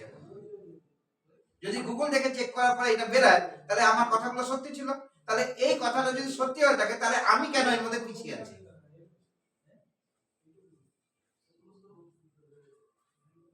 তাই নাকি? আমরা কি করছি? ভগবান আমাকে দেখো, আমাকে একটু বড় লোক করে দিও। আরে ভগবান করে দিতে পারলে ভগবানের নিজের মন্দির ভেঙে যেত রাস্তার উপরে থাকার জন্য, আগে তো নিজের মন্দিরটা বাঁচিয়ে নিত, কি হতো না? আমরা তো যেখানে সেখানে মন্দির বানিয়ে ফেলেছি, এবার রাস্তা বানাতে হবে তো মন্দির ভাঙছে না, কুকুর এসে পেচ্ছাপ করে দিয়ে চলে যাচ্ছে না বলে। এই জায়গাগুলোকে বুঝতে হবে সবসময়, কেউ কিছু করে দেবে না, আমাকে নিজেরটা নিজে করে নিতে হবে। তার জন্য আমার প্ল্যানিং ভুল হতেই পারে, আবার নতুন করে বিল্ড আপ করবো, এটা ভুল হতে পারে, আবার একটা করবো, আবার একটা ভুল হবে, আরেকটা করবো, তো আলটিমেট কিন্তু সাকসেস আমি পাবো, কেন? এটা অ্যাব্রাহাম লিঙ্কন বলে গেছে। 33টা ইলেকশন হারার পরে 34 নম্বর ইলেকশনটা জিতেছিল, সেই ইলেকশনটাই কিন্তু প্রেসিডেন্ট অফ আমেরিকা। 33টা ইলেকশন কিন্তু হেরেছিল নি। উনি যদি দমে যেত তাহলে ওনার মতন একটা প্রেসিডেন্ট আমেরিকা পেত না, তাই নাকি? ট্রাম্প তো হেরে গেছিল, ও যদি ছেড়ে দিত তাহলে দ্বিতীয়বার প্রেসিডেন্ট হতে পারত না। হয়েছে তো দ্বিতীয়বার, ও প্রথম প্রেসিডেন্ট যে একটা টার্ম বাদ দিয়ে আবার প্রেসিডেন্ট হয়েছে, নাহলে সবাই ডবল ডবল টার্ম করেই গেছে। আর আজকে তোমার মনে হতে প্রেসিডেন্ট হওয়া যায়, তুমি একবার চিফ মিনিস্টার হয়ে দেখাও তো, প্রেসিডেন্ট তো অনেক দূরের কথা, তারপরে আমেরিকার মতন রাষ্ট্রে, তাই নাকি? আজকে মোদি চাওয়ালা সবাই বলছে, ঠিক আছে চাওয়ালাই, আজকে 25 বছর ধরে এমপি এমএলএ ইলেকশন জিতে যাচ্ছে তো, হঠাৎ করে হয়ে যায়নি? তাহলে 25 বার ধরে মানে 25টা ইলেকশন মানে 25 বছরে ইলেকশন জেতা একটা সোজা ব্যাপার না কারোর জন্য। গুজরাটে ছিল, নিজের জায়গা ছিল, এখন তো বেনারস থেকেও যেতে যেখানে দাঁড়াচ্ছে সেখানে জিতছে তো। কেন জিতছে? কোয়ালিটি, কেন? Quality counts, quantity never counts. আজকে অমিত শাহ মোদির মধ্যে গন্ডগোল বাঁধানোর চেষ্টা করেনি কেউ, তাহলে ওদেরকে আজকে 30 বছর ধরে 35 বছর ধরে একসাথে রয়েছে, কেন ভাঙতে পারলো না ওদের জুড়িকে? দুজনের মধ্যে আন্ডারস্ট্যান্ডিংটা সঠিক রয়েছে। উদ্দেশ্য কি? পয়সার জন্য না, উদ্দেশ্য চিন্তাধারার মধ্যে। যদি আমার মধ্যে তোমার মধ্যে ডিফারেন্স চলে আসে, সেটা আসবে পয়সার জন্য কিন্তু। আর উদ্দেশ্য যদি ঠিক থাকে, কোনোদিন আমাদের মধ্যে কেউ ডিফারেন্স আনতে পারবে না। আর এখনকার মিডিয়া তো সবার বেশি খারাপ, তো তারপরেও কিন্তু এই জায়গাটা আনতে পারলো না ওদের মধ্যে, চেষ্টা তো কম করেনি। যোগীকে ফেলার জন্য কম চেষ্টা করেছে, যেখানে 53% মুসলিম থাকে যে রাজ্যে, সেখানে ও কন্ট্রোল করছে, আর মুসলিম ঠান্ডা রয়েছে তো স্টেটে। কি করে সম্ভব হয়েছে? মানসিকতা। তাহলে একটা অত বড় রাজ্যে যেখানে কোনো কিছু নিয়ম শৃঙ্খলা ছিলই না, কে ভালো জানে ইউপির ব্যাপারে? নিয়ম শৃঙ্খলা বলে ইউপিতে কোনো ওয়ার্ড নেই, ওখানে হচ্ছে অ্যান্টি সোশ্যালিজমটাই হচ্ছে ওয়ার্ড।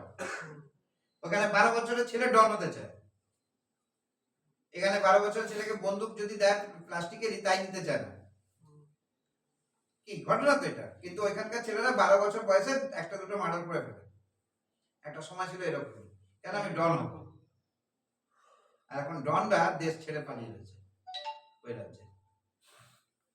700 টাকা তো দিয়েছে শেষ করে, আর যে কটা আছে ওগুলো আর ইউপির মধ্যেই ঢোকে না, কেন জানে যেদিন ঢুকবো সেটাই শেষ দিন। কি করে পারলো নি? তাহলে আমরা কেন পারছি না? আমরা কোন জায়গাটাতে ঘাটতি হচ্ছে? টাকা পয়সা অঢেল চাইছি, তাও তো না। এখানে চাইছি কি একটা মানসিকতা, স্থিরতা, আর একটা পদ্ধতিতে আমরা এগোবো, সেই পদ্ধতিটা নিজে ডেভেলপ করবো। বাস তাহলেই দেখো পয়সা হবে নিজের কাছে, নিজের মতন করে। আমরা এক মাসে টাকা ডবল করতে পারি, এটা তো ক্যাপাবিলিটি আছে এখনো। কেন? যতক্ষণ ছোট টাকা ততক্ষণ তাড়াতাড়ি হবে ডবল, যখন বড় টাকা 3 মাসে হবে, তারপরে 1 বছরে হবে, তাও তো 3 বছরের আগে হবে। তাহলে ওয়ারেন বাফেটকে 12 থেকে 86 লেগেছিল, আমাদের যদি 40 থেকে শুরু করি, আমরা 44-এর মধ্যেই তো করতে পারবো, 48-এর মধ্যেই করতে পারবো এই কাজটা। তো এইভাবে ভাবছি না কেন জিনিসটাকে? খালি একটা বসে তোমরা এখানে বসে ক্যালকুলেট করো তো, তোমাদের নিজের জীবনে 1 কোটি টাকা বানাতে 10,000 থেকে কতদিন লাগা উচিত? নিজেরা বানাও তো এখন বসে, দেখি নিজের মতন করে বানাও। কে কিভাবে পারবে না পারবে নিজের মতন করে বানাও, যে আমি 1 কোটি টাকা বানাবো 10,000 টাকা। আমি কি চার্ট দিচ্ছি না দিচ্ছি ভুলে যাও, তুমি বানাবে, কেউ তোমাকে সাপোর্ট করবে না, তাহলে কি দাঁড়াবে? দেখো সবাই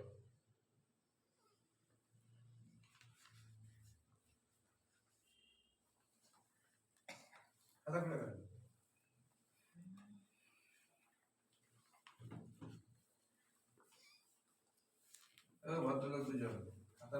পাতা নিয়ে লেখা শুরু করো, পেন আছে ভর্তি দুটো। এখানে যে ডাইটা আছে খুলে নাও।